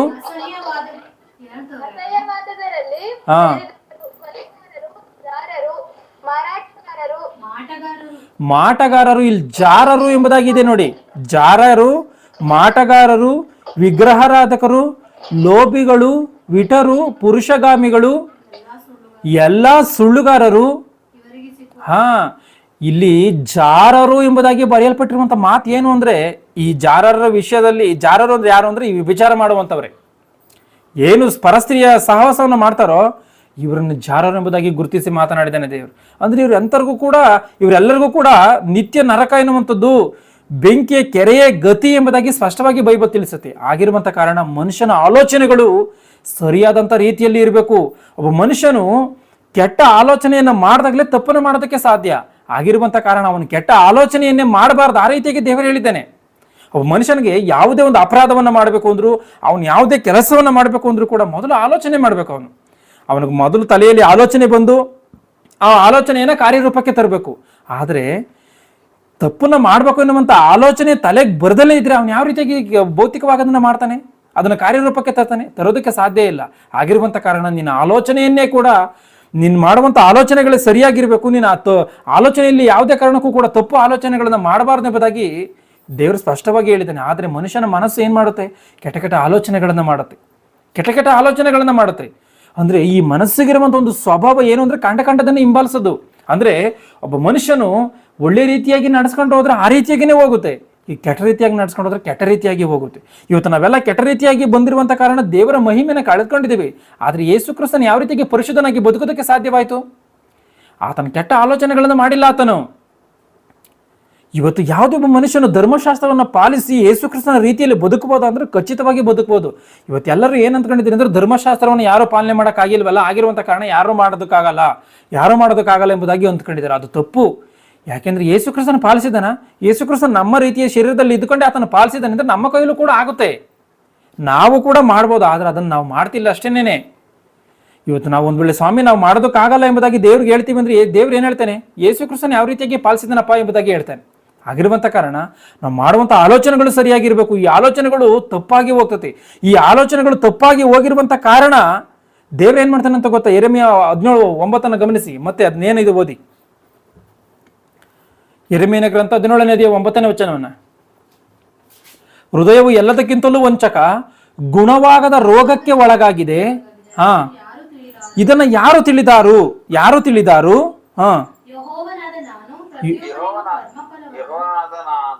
ಪ್ರತಿಯೊಬ್ಬನಿಗೂ ಕರ್ಮಫಲವನ್ನು ಅವನವನ ನಡತೆಗೆ ತಕ್ಕ ಹಾಗೆ ಕೊಡಬೇಕೆಂದು ಹೃದಯವನ್ನು ಪರೀಕ್ಷಿಸುವವನು, ಅಂತರೇಂದ್ರಿಯವನ್ನು ಶೋಧಿಸುವವನು ಆಗಿದ್ದೇನೆ. ಗಮನಿಸಿ, ಇಲ್ಲಿ ಏನಿದೆಯೋ ಅಂತನ, ಹೃದಯವೆಲ್ಲದಕ್ಕಿಂತಲೂ ವಂಚಕ, ಗುಣವಾಗದ ರೋಗಕ್ಕೆ ಒಳಗಾಗಿದೆ. ಅದನ್ನು ಯಾರು ತಿಳಿದಾರು? ಯಾವ ಮನುಷ್ಯನು ಕೂಡ ಮನುಷ್ಯನ ಮನಸ್ಸಿನಲ್ಲಿ ಇರುವಂಥದ್ದನ್ನು ತಿಳಿಯೋದಕ್ಕೆ ಸಾಧ್ಯ ಇಲ್ಲವೇ ಇಲ್ಲ. ಆಗಿರುವಂಥ ಕಾರಣ ಯೆಹೋವನಾದಂಥ ನಾನು ಪ್ರತಿಯೊಬ್ಬ ಮನುಷ್ಯನಿಗೂ ಕೂಡ ಅವನ ಕರ್ಮಫಲವನ್ನು ಕೊಡುವುದಕ್ಕೋಸ್ಕರ ಎಲ್ಲ ಮನುಷ್ಯನ ಮನಸ್ಸಿನಲ್ಲಿರುವಂಥ ಆಲೋಚನೆಗಳನ್ನು ತಿಳಿದಂಥವನಾಗಿದ್ದೀನಿ ಎಂಬುದಾಗಿದೆ. ಮತ್ತೆ ಆ ಮಾತನ್ನು ಓದಿಸ್ಬಿಡ್ತಿ. ಹೃದಯವು ಎಲ್ಲಕ್ಕಿಂತಲೂ ವಂಚಕ, ಗುಣವಾಗದ ರೋಗಕ್ಕೆ ಒಳಗಾಗಿದೆ. ಅದನ್ನು ಯಾರು ತಿಳಿದಾರು? ಯೆಹೋವನಾದ ನಾನು ಪ್ರತಿಯೊಬ್ಬನಿಗೂ ಕರ್ಮಫಲವನ್ನು ಅವನು ಏನೇನು ಮಾಡಿದನೋ, ಗಮನಿಸಿ ಇಲ್ಲಿ, ಏನೇನು ಅವನು ಯಾವ ರೀತಿಯಾಗಿ ಆಲೋಚನೆಗಳನ್ನು ಮಾಡಿದನೋ ಆ ಆಲೋಚನೆಗೆ ತಕ್ಕಂತೆ ಪ್ರತಿಫಲವನ್ನು ಕೊಡಬೇಕು ಅಂತನ. ಹೃದಯವನ್ನ ಪರೀಕ್ಷಿಸುವವನು ಅಂದ್ರೆ ನಮ್ಮ ಆಲೋಚನೆಗಳನ್ನ ಪರೀಕ್ಷಿಸುವಂತವನು ದೇವರು. ಅಂತರೇಂದ್ರಿಯವನ್ನ ಶೋಧಿಸುವಂತವನು ದೇವರು. ನಮ್ಮ ಅಂತರೇಂದ್ರಿಯದಲ್ಲಿ ಯಾವ ಆಲೋಚನೆಗಳು ನಡೀತಾ ಇದೆ, ನಮ್ಮ ಶರೀರದ ಮೂಲಕವಾಗಿ ಏನು ಕೆಲಸ ಕಾರ್ಯಗಳು ನಡೀತಾ ಇದೆ, ಆಲೋಚನೆ ಮಾಡಿ ಇವೆಲ್ಲವನ್ನ ಪರೀಕ್ಷಿಸುವಂಥವನಂತೆ ದೇವರು. ಅಂದರೆ ಮನುಷ್ಯನ ಮನಸ್ಸಿನಲ್ಲಿ ಏನೇನು ನಡೆದ್ರೂ ಕೂಡ ದೇವರಿಗದು ಗೊತ್ತಿದೆ. ಆದ್ರಿಂದ ದೇವರಿಗೆ ಭಾಷೆ ಎನ್ನುವಂಥದ್ದು ಅಗತ್ಯತೆ ಇಲ್ಲವೇ ಇಲ್ಲ. ಆಗಿರುವಂಥ ಕಾರಣ ನಾವು ಭಾಷೆಗೆ ಪ್ರಾಧಾನ್ಯತೆಯನ್ನು ಕೊಡುವಂಥದ್ದಕ್ಕಿಂತ ಹೆಚ್ಚಾಗಿ ಭಾವಕ್ಕೆ ಪ್ರಾಧಾನ್ಯತೆಯನ್ನು ಕೊಡಬೇಕು ಎನ್ನುವಂಥದ್ದನ್ನ ಖಚಿತವಾಗಿ ನಾವಿಲ್ಲಿ ಅರ್ಥ ಮಾಡಿಕೊಳ್ಳಬೇಕಾಗಿರುವಂಥ ಕಾರಣ ಇವತ್ತು ಬೇರೆ ಬೇರೆ ವಿಧ ವಿಧವಾದಂಥ ಭಾಷೆಗಳನ್ನು ನಾವು ಇದ್ರೂ ಕೂಡ ಆ ಭಾಷೆಗಳಿಗೆ ತಕ್ಕಂತೆ ವಿಧವಾದಂಥ ರೀತಿಯಲ್ಲಿ ಒಂದೇ ಮಾತನ್ನ ಒಂದೇ ಪದವನ್ನು ಗುರುತಿಸಿದ್ರು ಕೂಡ ಅವೆಲ್ಲ ಮಾತುಗಳ ಅರ್ಥವು ಒಂದೇ ಆಗಿರ್ತದೆ ಎನ್ನುವಂಥದ್ದನ್ನು ಖಚಿತವಾಗಿ ನಾವು ಅರ್ಥ ಮಾಡಿಕೊಳ್ಬೇಕು. ಇಷ್ಟಕ್ಕೂ ಪರಲೋಕದಲ್ಲಿರುವಂಥ ನಮ್ಮ ತಂದೆಯಾಗಿರುವಂಥ ದೇವರನ್ನ ಯಾವ ಒಂದು ಹೆಸರಿನಲ್ಲಿ ಉಚ್ಚಾರಣೆಯನ್ನ ಮಾಡ್ತಾ ಇದ್ದಾರೆ, ಯಾವ ಹೆಸರಿನಲ್ಲಿ ಆತನನ್ನ ಕರಿತಾ ಇದ್ದಾರೆ ಎನ್ನುವಂಥದ್ದನ್ನ ಒಂದು ಸಾರಿ ನಾವು ಆಲೋಚನೆ ಮಾಡಿ ನೋಡುವಂಥದ್ದಾದರೆ, ಗಮನಿಸಿ ನಾನು ಏನು ಹೇಳ್ತಾ ಇದ್ದೀನಿ ಎನ್ನುವಂಥದ್ದನ್ನ, ಇವತ್ತು ನಾವು ಭೂಲೋಕದಲ್ಲಿ ಇದ್ದುಕೊಂಡು ಯೆಹೋವನು ಇರುವಾತನು ಎಂಬುದಾಗಿ ನಾವು ಈ ರೀತಿಯಾಗಿ ಹೇಳ್ತಾ ಇದ್ದೀವಿ. ಆದರೆ ಪರಲೋಕದಲ್ಲಿ ಆತನನ್ನ ಪರಲೋಕದಲ್ಲಿರುವಂಥ ಆ ಒಂದು ತಂದೆಯನ್ನ ಯಾವ ಹೆಸರಿನಿಂದ ಗುರುತಿಸಿ ಮಾತನಾಡ್ತಾ ಇದ್ದಾರೆ, ಈ ವಿಚಾರದಲ್ಲಿ ಬೈಬಲ್ ಏನು ಹೇಳುತ್ತೆ ಎನ್ನುವಂಥದ್ದನ್ನ ನೋಡುವಂಥದ್ದಾದರೆ ನಮ್ಮ ಮೆದುಳುಗಳು ತಿರುಗಿ ಹೋಗುವಂಥ ರೀತಿಯಲ್ಲಿ ಬೈಬಲಲ್ಲಿ ಬರೆಯಲ್ಪಟ್ಟಿರುವಂಥ ಮಾತನ್ನ ಗಮನಿಸಿ. ಜ್ಞಾನೋಕ್ತಿಗಳು 30ನೇ ಅಧ್ಯಾಯ 4ನೇ ವಚನವನ್ನ, ಜ್ಞಾನೋಕ್ತಿಗಳು 30ನೇ ಅಧ್ಯಾಯ 4ನೇ ವಚನವನ್ನ, ಆಕಾಶಕ್ಕೆ ಏರಿ ಇಳಿದಿರುವವನಾರು, ಮುಷ್ಟಿಯಲ್ಲಿ ಗಾಳಿಯನ್ನು ಕೂಡಿಸಿರುವವರು ಯಾರು, ತನ್ನ ಬಟ್ಟೆಯಲ್ಲಿ ನೀರನ್ನು ಮೂಟೆ ಕಟ್ಟಿರುವವರು ಯಾರು, ಭೂಮಿಯ ಎಲ್ಲೆಗಳನ್ನೆಲ್ಲ ಸ್ಥಾಪಿಸಿರುವವರು ಯಾರು, ಆತನ ಹೆಸರೇನು. ಗಮನಿಸಿ, ಇಲ್ಲಿ ಗಮನಿಸಿ, ಎಲ್ಲರೂ ಬೈಬಲ್ ಅನ್ನು ಓಪನ್ ಮಾಡ್ಕೊಳ್ಳಿ. ಜ್ಞಾನೋಕ್ತಿಗಳು 30ನೇ ಅಧ್ಯಾಯ 4ನೇ ವಚನದಲ್ಲಿ ಕೊನೆಯ ಲೈನ್ ಏನಿದೆ ಅಂದ್ರೆ, ಆತನ ಹೆಸರೇನು, ಆತನ ಮಗನ ಹೆಸರೇನು, ನೀನೇ ಬಲ್ಲವನು ಎಂಬುದಾಗಿದೆ. ಅಂದ್ರೆ ಯಾರ ವಿಚಾರದಲ್ಲಿ ಬರೆಯಲ್ಪಟ್ಟಿರುವಂತ ಮಾತಿದು? ದೇವರ ವಿಚಾರದಲ್ಲಿ, ದೇವರ ಮಗನಾಗಿರುವಂತ ಕ್ರಿಸ್ತನ ವಿಚಾರದಲ್ಲಿ. ಗಮನಿಸಿ, ಆತನ ಹೆಸರೇನು, ಆತನ ಮಗನ ಹೆಸರೇನು, ನೀನೇ ಬಲ್ಲೆ ಎಂಬುದಾಗಿದೆ. ಅಂದ್ರೆ ಇದರ ಅರ್ಥ ಏನು? ದೇವರ ಹೆಸರಾಗಿರ್ಬೋದು, ಕ್ರಿಸ್ತನ ಹೆಸರಾಗಿರ್ಬೋದು, ದೇವರಿಗೆ ಹೊರತು ಯಾವ ಮನುಷ್ಯನಿಗೂ ಕೂಡ ಗೊತ್ತಿಲ್ಲ ಎನ್ನುವಂಥದ್ದನ್ನ ಖಚಿತವಾಗಿ ಬೈಬಲ್ ಹೇಳುತ್ತೆ. ಅದು ನಿನಗೆ ಮಾತ್ರವೇ ಗೊತ್ತು ಅಂತನ. ಯಾವ ರೀತಿಯಾಗಿ? ಯಾಕೆ ದೇವರ ಹೆಸರು ನಮಗೆ ಗೊತ್ತಿಲ್ಲ? ಒಂದು ವಾಕ್ಯವನ್ನು ನೋಡಿ, ನ್ಯಾಯಸ್ಥಾಪಕರ ಗ್ರಂಥ 13ನೇ ಅಧ್ಯಾಯ 17ನೇ ವಚನವನ್ನ, ನ್ಯಾಯಸ್ಥಾಪಕರ ಗ್ರಂಥ 13ನೇ ಅಧ್ಯಾಯ 17ನೇ ವಚನವನ್ನ ಓದಿ ಯಾರಾದ್ರು. ಆದುದರಿಂದ ಅವನು ಆ ದೂತನನ್ನು ನೀನು ಹೇಳಿದ್ದು ನೆರವೇರಿದಾಗ ನಿನ್ನನ್ನು ಸನ್ಮಾನಿಸಬೇಕೆಂದಿರುತ್ತೇವೆ. ನಿನ್ನ ಹೆಸರೇನು ಎಂದು ಕೇಳಿದನು. ಯೆಹೋವನ ದೂತನು ನನ್ನ ಹೆಸರನ್ನು ಕೇಳುವುದಕ್ಕೆ ಅದು ಆಶ್ಚರ್ಯಕರವಾದದ್ದು. ಇಲ್ಲಿ ಗಮನಿಸಿ, ಇಲ್ಲಿ ಮನೋಹ ಎನ್ನುವಂಥವನಿರ್ತಾನೆ. ಆತನಿಗೆ ಒಂದು ಸಾರಿ ದೇವದೂತನು ಬರ್ತಾನೆ. ದೇವದೂತನು ಈ ಮನೋಹನ್ ಎನ್ನುವಂಥದ್ದು ಸಂಭಾಷಣೆ ಮಾಡ್ತಾ ಇರ್ತಾನೆ. ಆತನ ಒಂದು ದೈವ ಸಂದೇಶವನ್ನು ತಿಳಿಸ್ತಾನೆ. ಆ ಸಂದೇಶ ತಿಳಿಸಿದ್ದಾದ್ಮೇಲೆ, ನೀನು ಹೇಳಿದಂಥ ಮಾತು ನೆರವೇರಿದಾಗ ನಾವು ನಿನ್ನನ್ನು ಸನ್ಮಾನಿಸ್ಬೇಕು ಅಂತ ಅಂದ್ಕೊಂಡಿರ್ತೀವಿ. ಆಗಿರುವಂಥ ಕಾರಣ ನಿನ್ನ ಹೆಸರು ಏನು ಎಂಬುದಾಗಿ ದೇವದೂತನನ್ನು ಕೇಳ್ತಾ ಇದ್ದಾನೆ. ಈ ನರಮನುಷ್ಯನಾದಂಥ ಮನೋಹನು ಪರಲೋಕದಿಂದ ಬಂದಿರುವಂಥ ದೇವದೂತನನ್ನು ನಿನ್ನ ಹೆಸರು ಏನು ಎಂಬುದಾಗಿ ಕೇಳ್ತಾನೆ. ನಿನ್ನ ಹೆಸರೇನು ಎಂಬುದಾಗಿ ಕೇಳಿದ್ದಕ್ಕೆ ಆತನ ಏನು ಉತ್ತರ ಕೊಡ್ತಾನೆ? ಅದು ಆಶ್ಚರ್ಯಕರವಾದದ್ದು ಎಂಬುದಾಗಿ ಆತನು ಹೇಳಿರುವಂಥದ್ದು ಕನ್ನಡ ಬೈಬಲಲ್ಲಿ ಸ್ಪಷ್ಟವಾಗಿ ಈಗ ಓದಿದಂಥ ರೆಫರೆನ್ಸ್ ಅಲ್ಲಿ ಇದೆ. ಇದೇ ಮಾತು ತೆಲುಗು ಬೈಬಲಲ್ಲಿ ಏನಿದೆಯೋ ಗಮನಿಸಿ, ಅದನ್ನು ಓದ್ತೀನಿ. న్యాయస్థాపకరు 13ನೇ వచనమన్న, మనోహ నీ మాటలు నెరవేరిన తరువాత మేము నిన్ను సన్మానించినట్లు నీ పేరేమని యెహోవా దూతను అడుగగా, యెహోవా దూత నీవేళ నా పేరు అడుగుచున్నావు, అది చెప్పశక్యము కానిదనెను. ಗಮನಿಸಿ ಏನಿದೆಯೋ, చెప్పಶಕ್ಯము ಕಾನಿದನೆನು ಅಂದ್ರೆ ಇದರ ಅರ್ಥ ಏನು? ಅದನ್ನು ಹೇಳುವುದಕ್ಕಾಗುವುದಿಲ್ಲ ಅಂತನ. ಅಂದ್ರೆ ಏನರ್ಥ? ಉಚ್ಚಾರ ಮಾಡುವುದಕ್ಕಾಗಲ್ಲ ಎಂಬುದಾಗಿ. ಅಂದ್ರೆ ಮನುಷ್ಯನ ಅದನ್ನು ಉಚ್ಚಾರ ಮಾಡೋದಕ್ಕಾಗಲ್ವಾ? ದೇವದೂತನ ಅದನ್ನು ಹೇಳಿದ್ರೆ ಮನುಷ್ಯನ ಉಚ್ಚಾರ ಮಾಡೋದಕ್ಕಾಗಲ್ವಾ? ಆಗಲ್ಲ. ಇದಕ್ಕೆ ಸಂಬಂಧಪಟ್ಟಂತ ಲಿಂಕನ್ನು ನಾನು ಗ್ರೂಪಲ್ಲಿ ಹಾಕಿದ್ದೆ. ಪ್ರಪಂಚ ಭಾಷೆಗಳ ದೈವ ರಹಸ್ಯ ಎಂಬುದಾಗಿ 4 ಭಾಗಗಳನ್ನು ಮಾತನಾಡಿ ಯೂಟ್ಯೂಬಲ್ಲಿ ಬಿಟ್ಟಿರುವಂಥ ಲಿಂಕನ್ನು ನಾನು ಗ್ರೂಪಲ್ಲಿ ಒಂದು ಭಾಗವನ್ನು ಹಾಕಿದ್ದೆ. ಅದನ್ನು ನೋಡಿದ್ರೆ ಸ್ಪಷ್ಟವಾಗಿ ಗೊತ್ತಾಗುತ್ತೆ ಪರಲೋಕದಲ್ಲಿರುವಂಥ ದೇವದೂತರಿಗೆ ಭಾಷೆಗಳಿದೆ ಎಂಬುದಾಗಿ. ಪರಲೋಕದಲ್ಲಿರುವಂಥ ದೇವದೂತರಿಗೆ ಭಾಷೆಗಳಿದೆ ಎಂಬುದಾಗಿ. ಈ ಪರಲೋಕದಲ್ಲಿರುವಂಥ ದೇವದೂತರಿಗೆ ಇರುವಂಥ ಭಾಷೆಗಳನ್ನು ಮನುಷ್ಯರು ಉಚ್ಚಾರ ಮಾಡೋದಕ್ಕಾಗಲ್ವ ಅಂದರೆ ಖಚಿತವಾಗಿ ಆಗಲ್ಲ. ಮನುಷ್ಯನದನ್ನು ಉಚ್ಚಾರ ಮಾಡೋದಕ್ಕಾಗಲ್ಲ. ಮನುಷ್ಯನದನ್ನು ಉಚ್ಚಾರ ಮಾಡಿದ್ರೆ ಉಳಿಯಲ್ಲ. ಗಮನಿಸಬೇಕಿದನ್ನು. ಪರಲೋಕದಲ್ಲಿರುವಂಥ ದೇವದೂತರಿಗೆ ಹಲವಾರು ಕೋಟ್ಯಾನು ಕೋಟಿ ಲಕ್ಷೋಪಲಕ್ಷ ದೇವದೂತರುಗಳಿದ್ದಾರೆ. ಇದು ಪ್ರಕಟಣೆ ಗ್ರಂಥದಲ್ಲಿ ನಿಮಗೆ ಸ್ಪಷ್ಟವಾಗಿ ಗೊತ್ತಿದೆಯಲ್ಲ. ಒಂದ್ಸಾರಿ ನಿಮಗೆ ಡೌಟ್ ಇದ್ರೆ ಪ್ರಕಟಣೆ ಗ್ರಂಥ 5ನೇ ಅಧ್ಯಾಯ 11ನೇ ವಚನವನ್ನು ಓದಿ. ಪ್ರಕಟಣೆ ಗ್ರಂಥ 5ನೇ ಅಧ್ಯಾಯ 11ನೇ ವಚನವನ್ನು ಬೇಗ ಬೇಗ ಓದಬೇಕು.